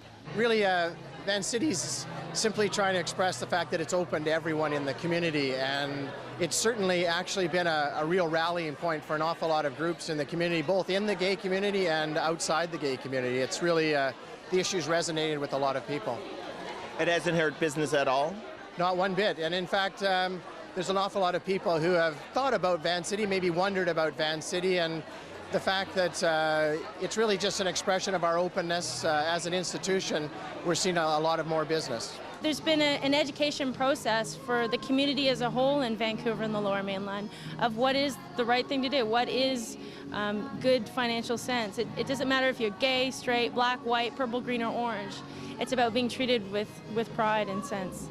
This isn't a new thing with Van City. They've been serving gay and lesbian clients for years with respect and pride. We just decided to talk about it.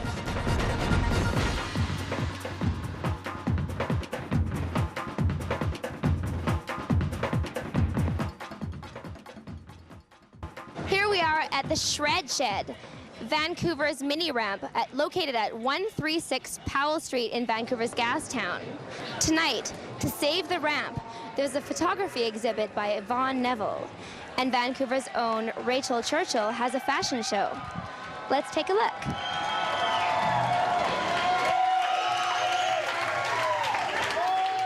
What are we supporting here tonight? We're at a skate ramp, but an unusual venue, and it looks so cool as you're walking down the runway. I really like the ruggedness of it with the fashion, but it's also, we want to keep this skateboarding ramp open for the guys so they have a place to skate because it's really important to have in Vancouver. So tonight is a fashion show to save the ramp. It's an art exhibit as well. We want to show that it's multimedia. You can have lots of things here and it's really fun as well. So.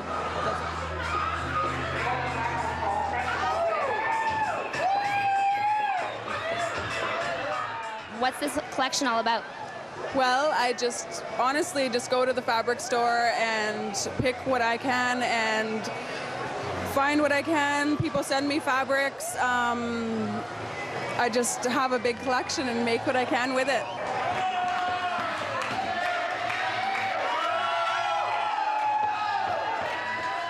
I think Rachel is amazing. Her designs are new every time. Her stitching is impeccable and very professional work.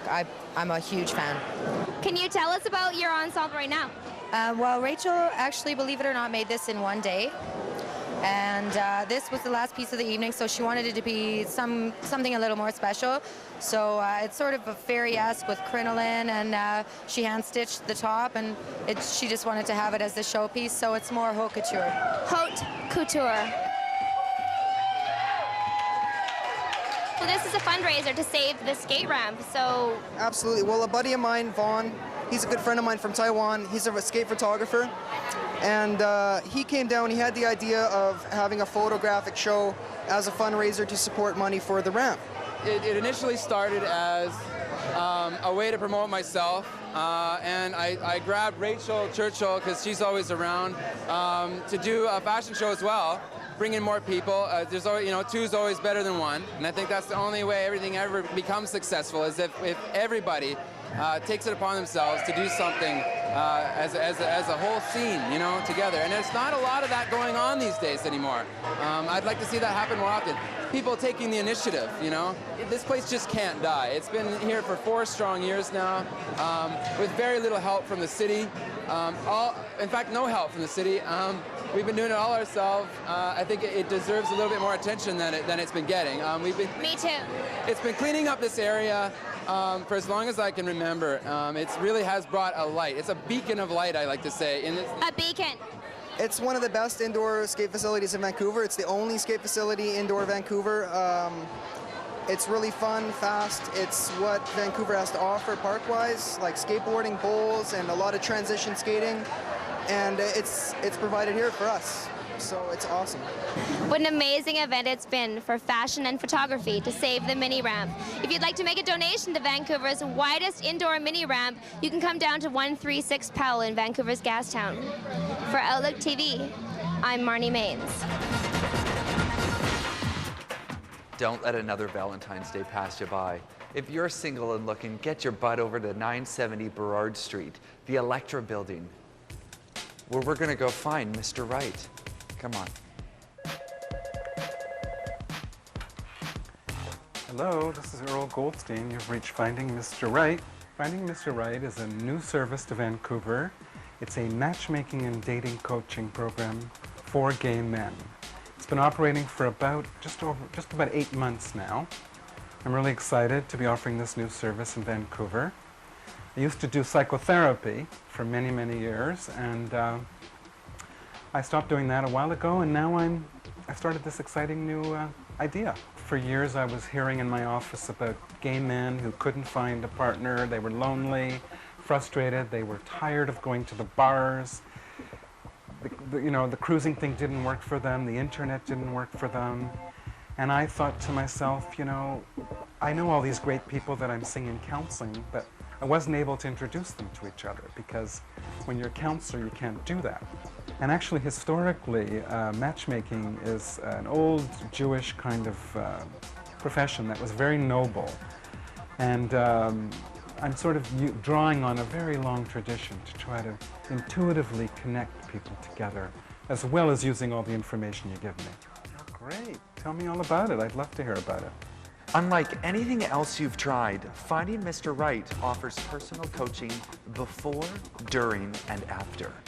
People can expect me to do 2 very thorough interviews. The first one, I'm focusing totally on you, Richard, who you are in the world, your values, your activities, your education, your work, your family. I'm asking you everything there is to know about you, getting to know you. And then having all that information, and then using my own intuition, I try to bring it together. So is there hope for me, Earl? There's lots of hope. I try to get people to relax and not put too much in the first date. Go for a second date. Go for a third date. Give yourself a chance to relax. Give your own humor a chance to unfold and come out. Let your own true personality come out, and guess what? Let his come out too. And that way, you have a chance of it working.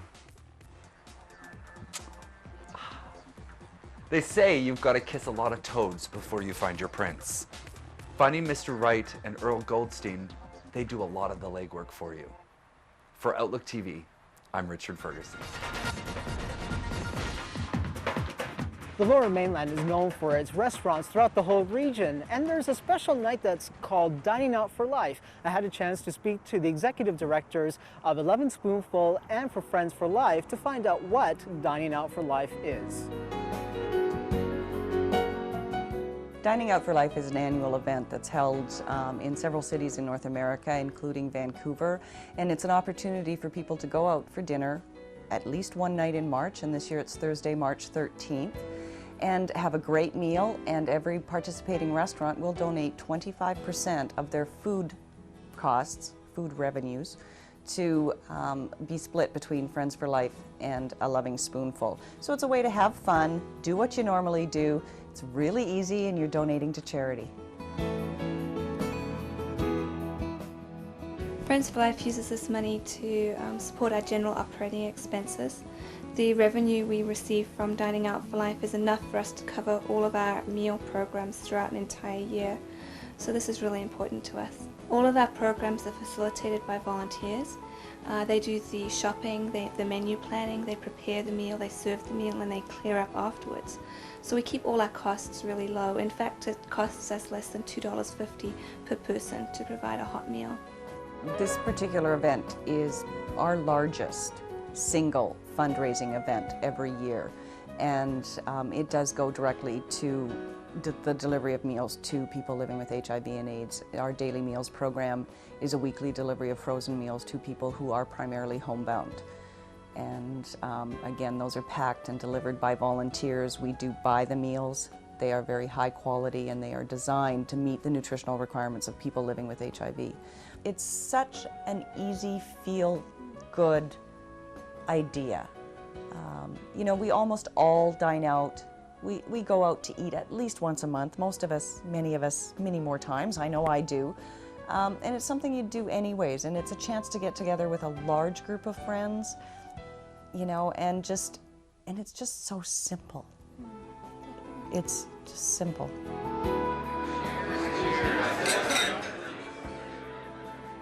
There's a number of different ways. The easiest is, if you do have internet access, is to go to www.diningoutforlife.com, hit the Vancouver icon, and find out all about the event and the opportunities there, as well as the participating restaurants. You can phone 604-682-5992, or check a number of local publications. There are full-page ads running over the next week or so in Vancouver Sun, the North Shore News, Extra West, the West Ender, the Courier.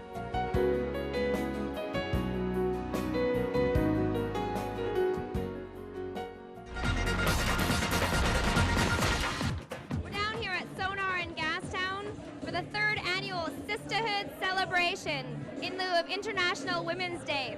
Let's check out some of the talent. You got to believe it's out there.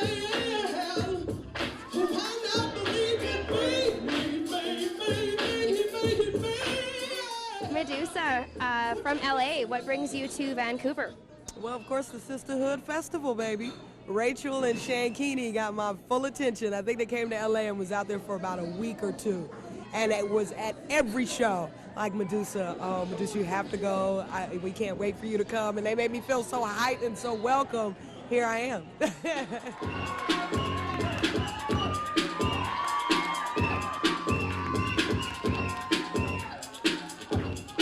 The 3rd annual Sisterhood celebration. It's my baby, my labor of love for the last 3 years. It's a celebration of women in media arts and hip hop. This is our final night, and it's a benefit for the Downtown Eastside Women's Center. It's a big celebration of women. I know a lot of talented women in the city, so that's what it's all about, and just give back at the same time. And so did you start this yourself, or who are you involved with? I started Sisterhood, but I also started a nonprofit society that supports it, as well as a few other programs that we do. It's called Velocity Media Art Services Society, or VMAS, because velocity times mass is momentum, and that's what we hope to create. Color stands community and hope comes up singing. Comes up singing. And skill sharing, still skill sharing, we dance. And dance. Basically, I'm here to support the amazing local artists that we have and amazing artists from out of town. It's International Women's Day, and it's just, I mean, there's so many amazing female performers that just don't get recognition. And it's great to just be able to come to a space where there's just phenomenal talent. So, and also we performed earlier. We were doing some beatboxing and singing, and it just feels so good to be in a supportive community of artists. It's great. It's probably the best event during the year because it's the most positive vibe, the best energy, really empowering. It's a really conscious group of women, and it's a good place to create the artist that you want to be with a lot of with a lot of support. I came down here to volunteer, actually for a friend of mine. I've never been to an event like this before, and I just thought it would be interesting to see. And what do you think so far? I think it's pretty incredible. There's some pretty good performers going on. Friends of mine have agreed that we are here as even males to prove Freud wrong. Men are encouraged to come. A lot of people think women's events are just, you know, a lot of women come down, but men are encouraged to come.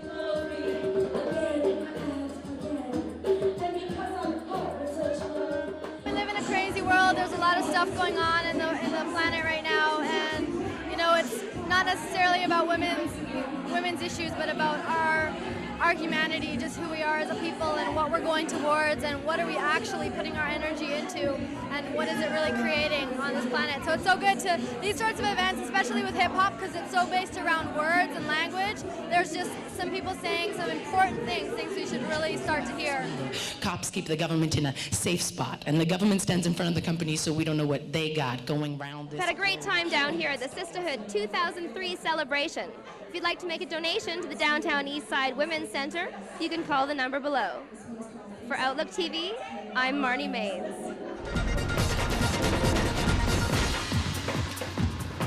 The University of British Columbia presents a series of public forums, Talks of the Town. Tonight's issue is talking about gay issues in schools. Let's go take a look. Keep in your mind this issue of stereotypes and then try to think about it as you're thinking about lesbians and gay men.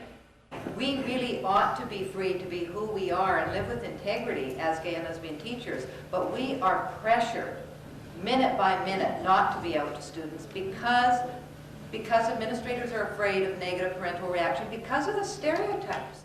Certainly, the research is showing that 46% of gay kids have attempted suicide at least once. Okay. And the completed suicide rate for gay kids is very high. And when you consider, I think it's 30%. And when you consider that gay kids are maybe 10% of the population, but the completed suicide rate is 30%, that's astronomically high. Totally. So if you take our culture and you see how much homophobia there is, and particularly in the schools, it's worse than in the outside world. The schools are worse. And then you see nothing positive and no role models and nothing in the curriculum, no visibility. It's very isolating. No one taught me to be gay. No one taught me, except for in the words that I heard on the school ground, that it was wrong, hearing fag, gay, homo, all of those words. And when you hear them day after day, year after year, they start to resonate with you. You start to associate those words that you learn on the school ground with a negative connotation. And then you start to take that negative connotation and apply it to yourself, and then you've created an identity that you hate within yourself. So I think that it's very important to address those things early on.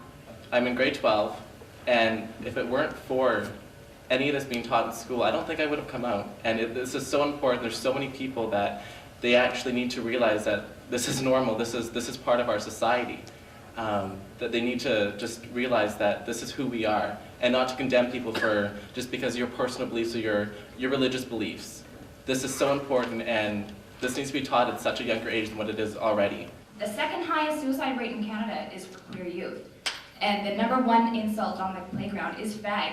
I know the work is important. I know that there are queer kids on the street, addicted, killing themselves because they don't have support in the educational system. So I feel confident in the work that I do, and I know that it's important and it's essential for youth that are growing up today. All those kids who commit suicide, who are so confused about their identity, and where else are they going to go? You know, we have to take care of the children. That was a heated forum with over 100 people turning out to show their support for or against gay issues being taught in schools. Clearly, we need to go ahead and do way more with this topic. For Outlook TV, I'm Richard Ferguson.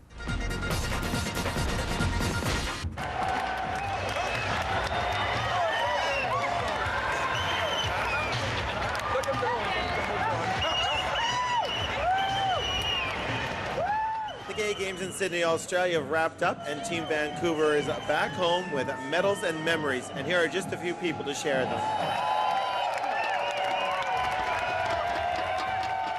We seem to grow and grow and grow and grow. We thought we might have 100 people go to Sydney because it was so far away, it was so expensive.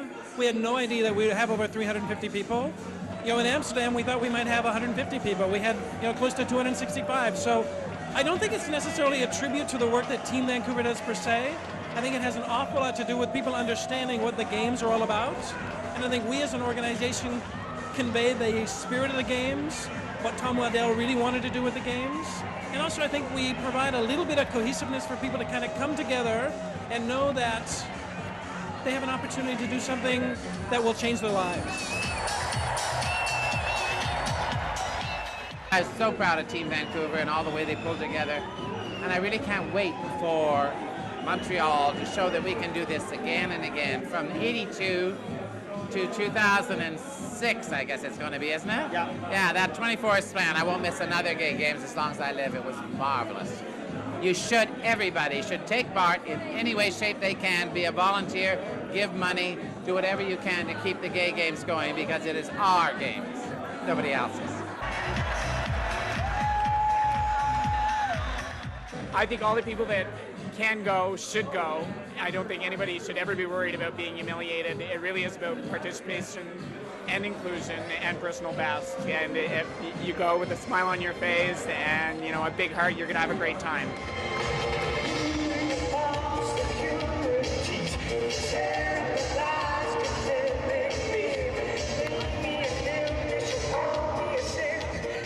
All of a sudden, the world's realized the gay dollar is a big dollar. So we're getting sponsors, we're getting people in there, we're getting people doing things. And the idea, the very first gay games, they thought some religious right was going to bomb the stadium at the opening ceremonies. So it was a little edgy there. The sad thing that growth has to come out of tragedy each time. I think the acceptance has come from the AIDS epidemic, which is not over, and nobody should rest on that. But the fact is that with that epidemic and that tragedy has come the good things of people pulling together and working for a common cause.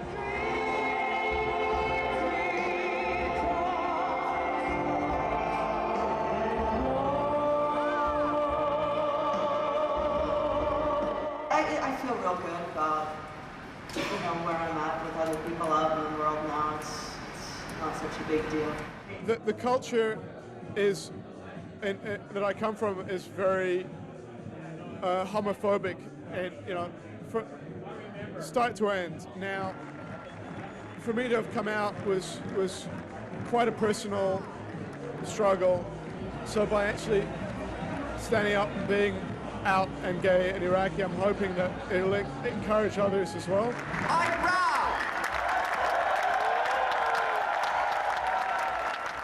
So we hope to see you in Montreal. For Outlook TV, I'm Fred Camperman. 2% of couples, of gay and lesbian couples, have a committed monogamous relationship.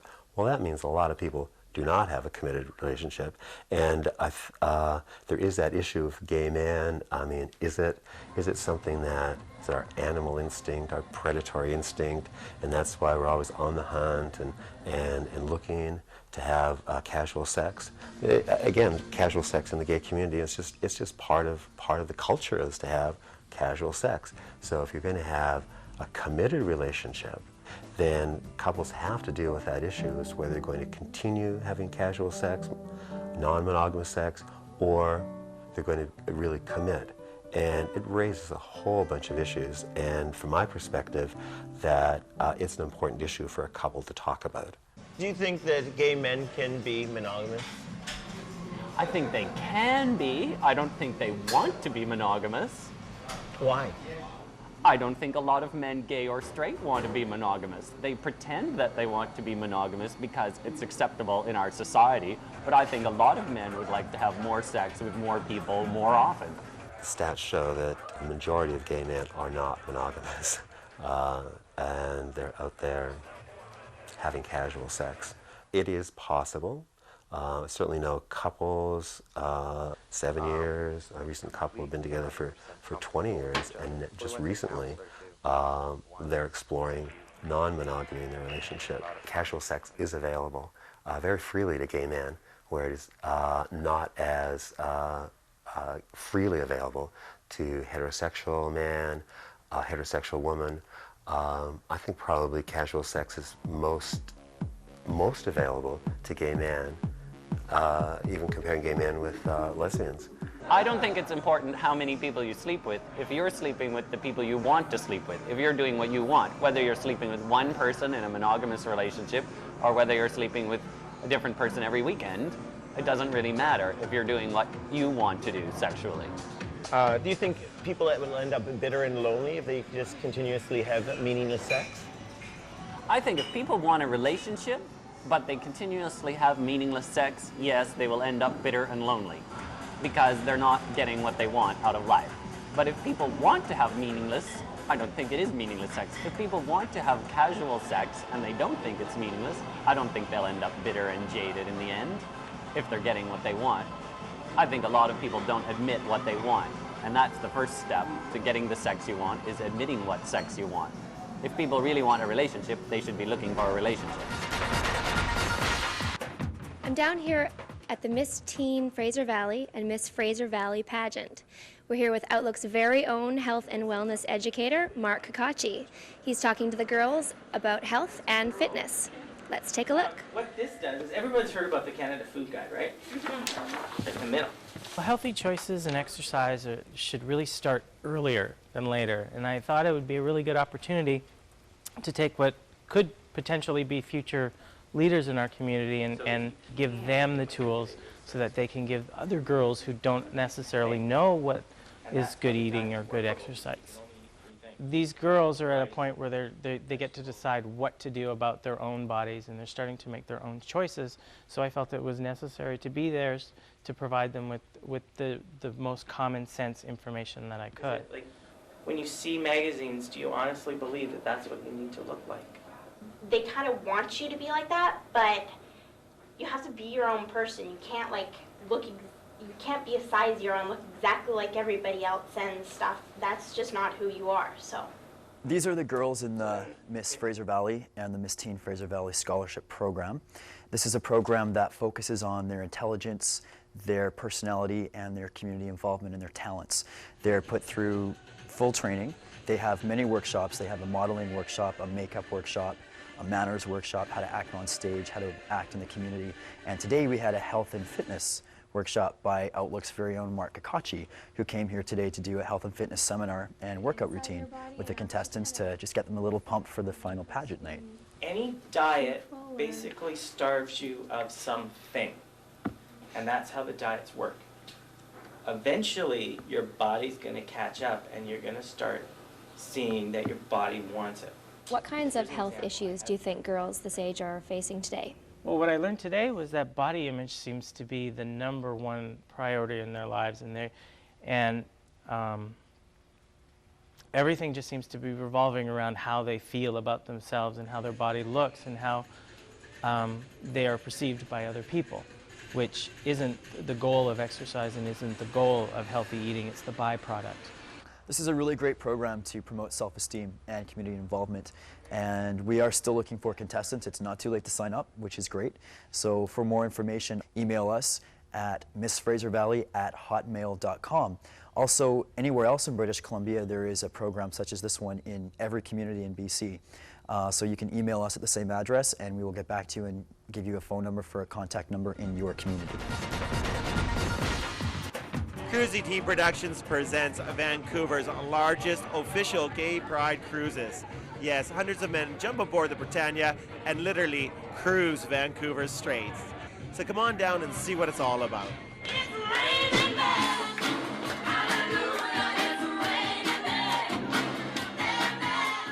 Cruisy Tea, this is our second year. Last year we did over 19 cruises. This year we're cruising on a once-a-month basis, doing different routes, discovering BC, discovering Vancouver. It's with our lack of bar scenes in Vancouver, it's an alternative and we're a boat. So boats designed to sit in water, rain or shine. We have a boat that holds 500 people.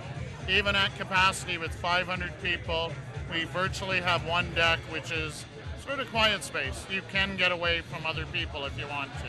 It's good quality food. We keep it at $7 and just an extension of the bars. The boat has 3 levels, 3 dance floors, 2 bars, and a beer boat. So there's tons of room to be able to walk around, enjoy.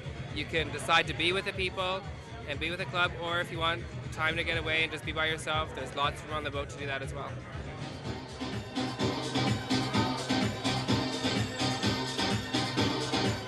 As you can see today, we're dressed in our 80s outfit. As well, the next cruise on May the 25th is our Nuevo Latino.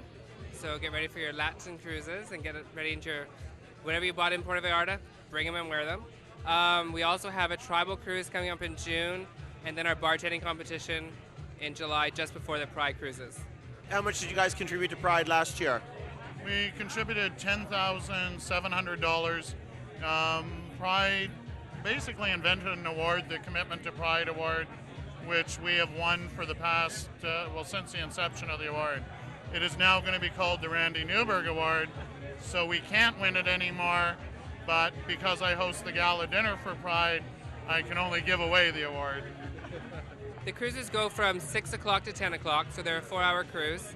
On board, we have the barbecue, which your choice of chicken, beef, or vegetarian meals. We also always have entertainment. Drag queens, we also have Pride Squad cheerleaders perform on every cruise. We always have our resident DJ, Zach Shore, and then we also bring a guest DJ to play with the theme that we take care of. If you want more information on the cruise, visit our website, cruiset.com. It's constantly updated. It has our cruise schedule, the routes that we take, the entertainers that are coming on, the theme that we're hosting, so that way you can prepare and get your costumes ready and stuff. Or you can give us a call at 604-551-BOAT. You're all familiar with American Idol. Tomorrow is the big auditions for Canadian Idol, and I am sitting with a whole bunch of people who started lining up as early as yesterday for their big, break. How are we all doing? Let's go take a look.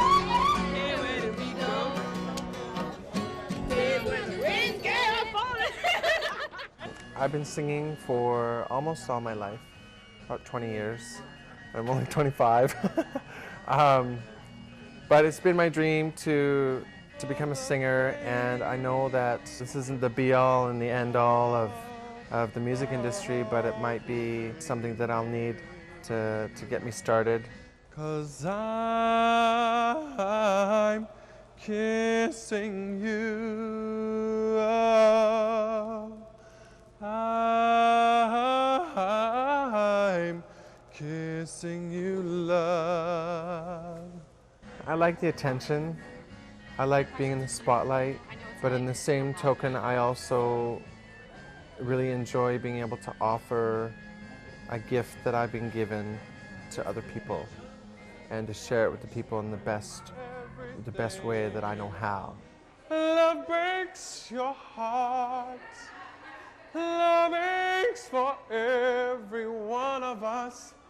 Love makes it hard, then it fades away so easily. Up to 2060, want to make sure we have up to 2060 jumping in line. Yellow tickets, please head upstairs to Terry. I got up this morning at 6 o'clock and got ready, came down here and waited in line for about an hour and a half in the rain. It was very cold and very wet.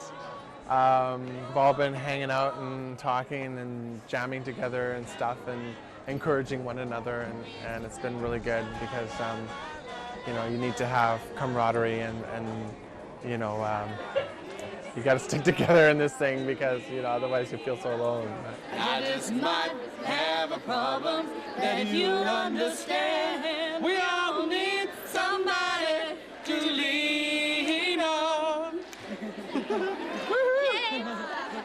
I don't really have very many expectations because I know that You know, this world is full of opportunities, and this isn't my first, and it won't be my last. You know, and everybody starts somewhere. I've made it through the preliminary audition with one of the producers, and now I'm going in. I'm waiting to go in with the executives, and hopefully I'll walk out of there with a blue piece of paper, which means I will be seen by the celebrity judges on Friday, and yeah, so I'm really excited. See the judges yet, so it's better to wait up here for your coffee than down there where it's better. So you're coming back on Friday? Okay. Yeah, coming back on Friday. Yeah, I'll be here. Makes for every one of us. Love takes the tears and the pain, and it turns it into the beauty that remains.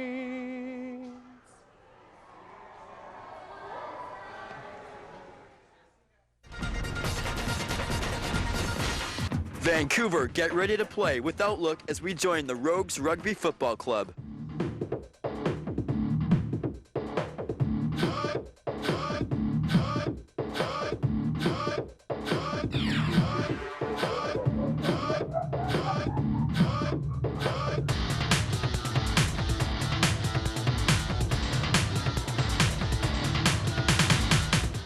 There are lots of rugby teams in Vancouver. There's about 12 teams in all. We wanted to start something different. The purpose of our team is to give people who have never had the opportunity of going through the mini rugby program or the junior rugby programs in high school and in junior high school an opportunity to play with the adults. So our goal is to give novice adults a chance to play rugby. Just push it down! Push it down! One of our goals is to provide an opportunity for groups that have traditionally been underrepresented in the sport of rugby, an opportunity to play. That includes cultural, racial, ethnic minorities, women, gay, bisexual, lesbian players, people that may or may not feel comfortable playing in one of the other clubs in town. Traditionally, gay men aren't represented in sports. We don't feel comfortable, so it was an opportunity to go back and explore a part of me that I was never allowed to explore in high school, and find out what the team spirit was all about. It also gives me a sense of confidence off the field. That aggression that you find on the field that you need with rugby translates into confidence off the field. Yeah, Phil, get up, It's a rec league. We are with the Vancouver Rugby Union. Fortunately, we're the only gay team in Canada right now, so most of the team that we play with, will be playing with, will be heterosexual teams, per se. Okay. So do you think maybe because of that you have something to prove to these guys? That you're just as tough as them? Of course. Of course. And do you think you guys can prove that? Oh, I think so. I think so. We have a bunch of guys, big guys, not afraid to get hurt, so I think we're a formidable force.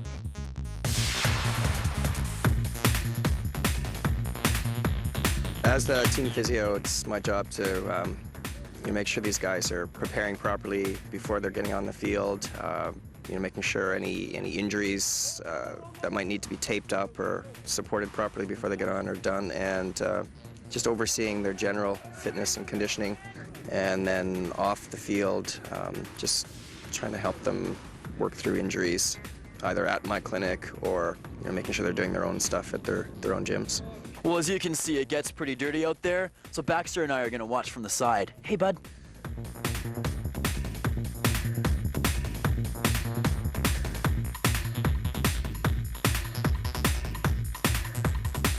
People think you got to be, 6'4", 240 pounds to play. There's 15 different positions on the field, and you need 15 different body types to play. So we've got guys from 160 pounds, 5'8", right up through 6'6", 260.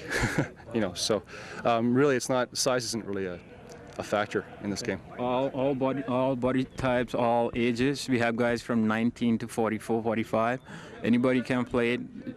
Obviously, you got to be fit to play rugby, and just come out. And we have a great bunch of people. We have lots of fun. Come out, try it out. Ian, if anyone did want to contact you, what is the best way to get a hold of your team? Well, our website, roguesrugby.ca, and a phone number they can probably get a hold of someone at 604-916-2100. Regardless of whatever your ability is, the Rogues Rugby Football Club welcomes you. For Outlook TV, I'm Darren Storsley. That was awesome.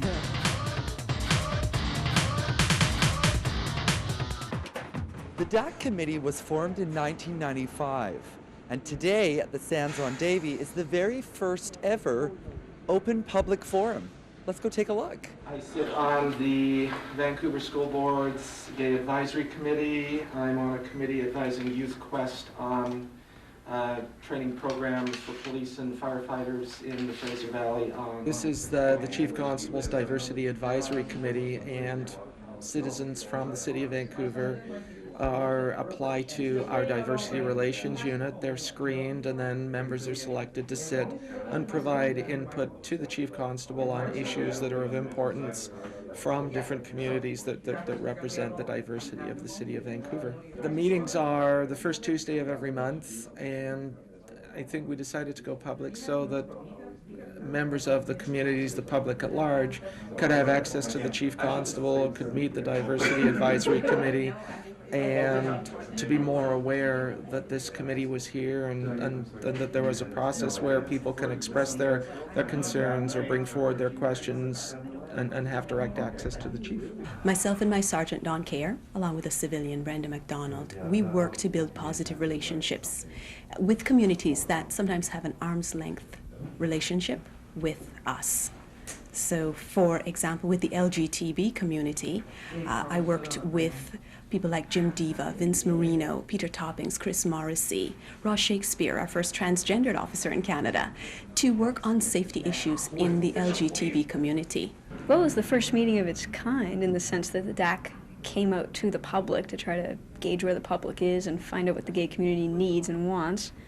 So we heard a little bit about what the community needs and wants. Bashing came up, of course, with summer coming, and people said, you know, the bashing numbers will go up again.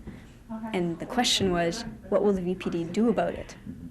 I'm not sure we got such a clear answer on that. We've had a very serious instance that happened with Aaron Webster in the park, but there's always heightened bashings and more painful assaults and all that in the summertime. And I'm wondering what you intend to do this summer with maybe putting cops on the beat, walking down Davie Street, Denman, especially when the bars close. There is no higher priority, absolutely no higher priority for Vancouver than personal injury offenses. And issues such as bashing, issues of violence directed at certain segments of a community such as this get our attention. All I can tell you is that if those crimes take place, we'll do our best not only to respond, but to do whatever it takes to prevent that kind of incident. We'd like to know about historical bashings. We'd like to know about those events that have taken place, because then we can more accurately police the community. If we know the actual number of bashing and events that go on, then we can allocate more staff to the area to deal with these events. We can develop better policing strategies. If people wanted more information, is there a website or a phone number that they could call, a place for resources for them to find out more information? The Vancouver Police Department has a website, which part of that is the Diversity Advisory Committee with pictures and profiles on the current members, or they can contact the Diversity Relations Unit at 604-717-2763. The Pride Line's a community information line, helpline, that's been running in some form for about 30 years now. And the Pride Line is province-wide, so members of the lesbian, gay, trans, and bisexual community can call in and speak to someone else from the community about whatever issue they're dealing with, whether it be bashings, coming out, suicide prevention, sexual health. So the Pride Line actually has two numbers. There's one for the Lower Mainland, and that's 604-684-6869. And there's also a toll-free number for the province-wide outside the Lower Mainland, and that's 1-800-566-1170. Hold my feet to the fire. That's part of your role. If you don't think you're getting the quality kind of policing you deserve, then we have to hear about it. A local director, producer, and singer-songwriter collaborated on the song Beautiful on the Inside, and they made a music video. Tonight is the world premiere at the Fox and Firkin on Davie Street. Let's go take a look. You wear your smile upside down, you're a sad clown. How you wear your pain, but put it on again. I think it's Beautiful on the Inside is a music video that I made with Marnie Mains. It's about how people are on the inside versus how they are on the outside, basically. But it looks at a lot of different things. It looks at issues around appearance. It looks at issues around sexuality a little bit.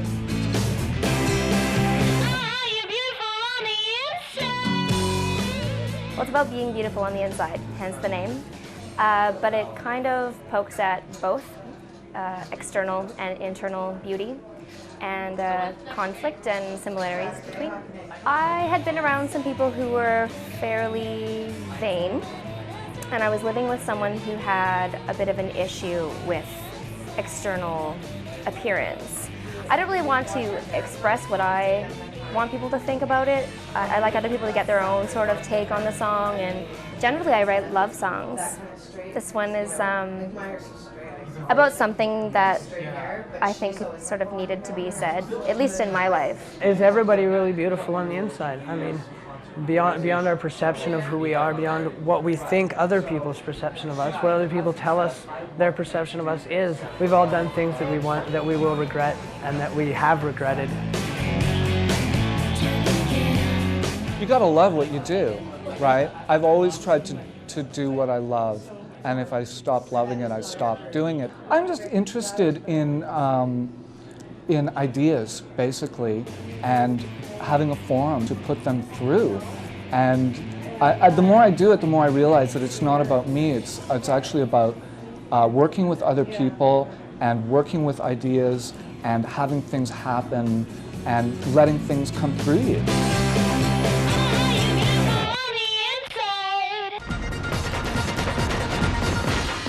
Did you know that 58% of the youth of British Columbia are not active enough to reach maximum growth and development? Today on Outlook TV, we're here with personal trainer Mark Kakachi and Marnie Mains of the Marnie Mains Band to change that and get you off the couch.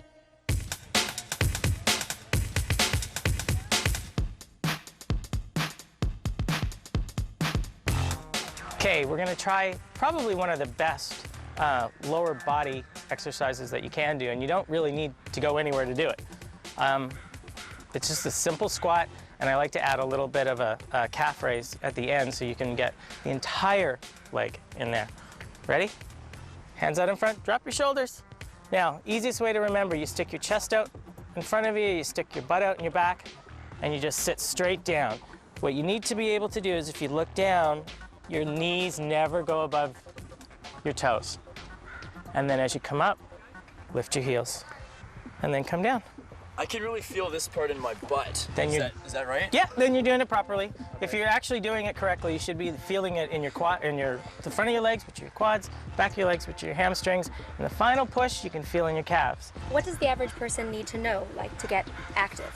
Well, it's actually quite simple. It falls under 3 basic categories: keep moving, keep flexible, and keep strong. Keep moving is what most people would think is aerobics, which are just continuous large muscle group exercises like walking and running and biking and swimming.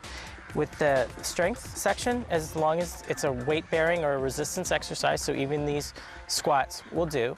As far as flexibility, I just like to ask everybody to stretch out every day just before they go to bed or just after they get out of the shower, and a full body routine only takes about 20 minutes.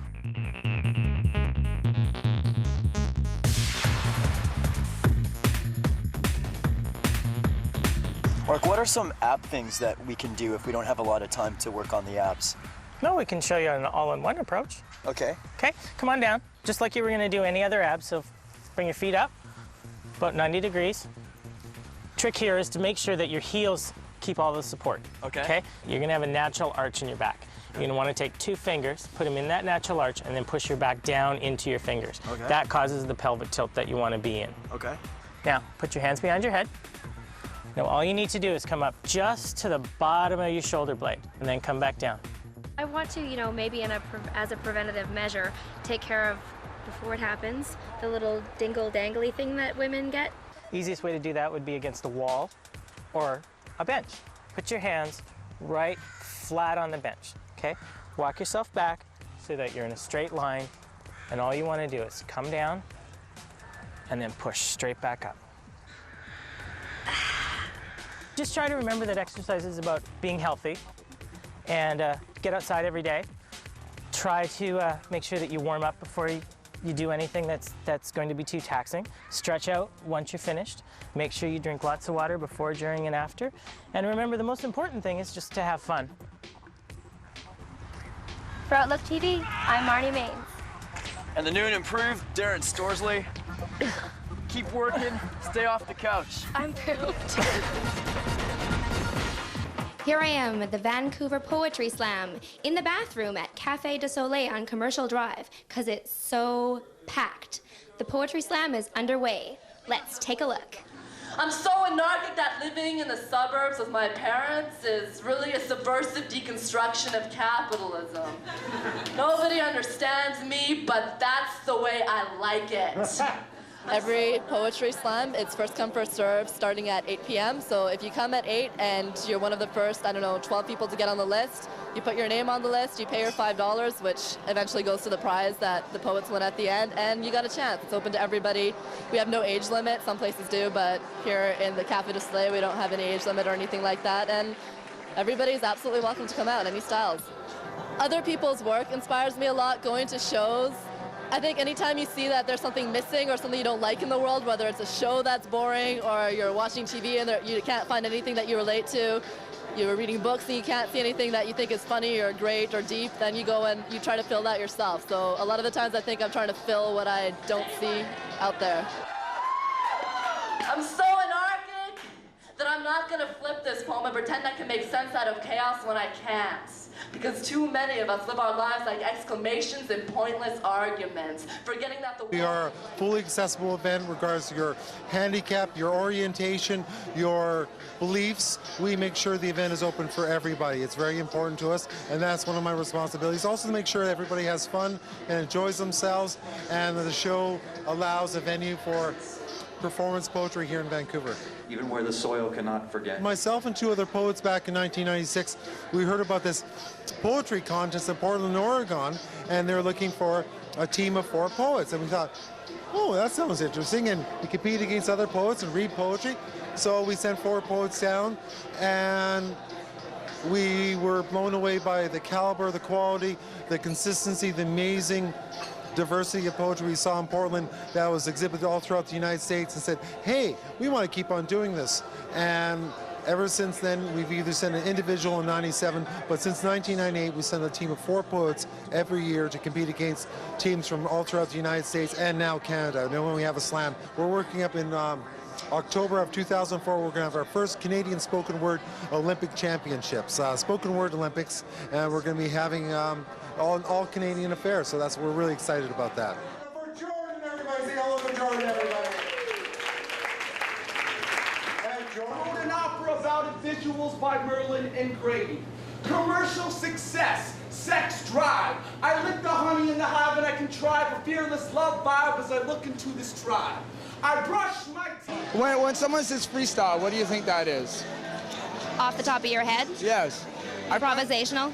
Yeah, I find that really inspiring. You know, just like, it's kind of like just the evolution of certain forms of music and stuff. Like when I was a kid and I'd see stuff like in documentaries about jazz, and they were always going back to some woman's house to drink corn liquor and play music all night. Like I saw that, and just them like, they weren't mad, but it's like that Michael Odachi thing, just like they were going for it. They were on another thing.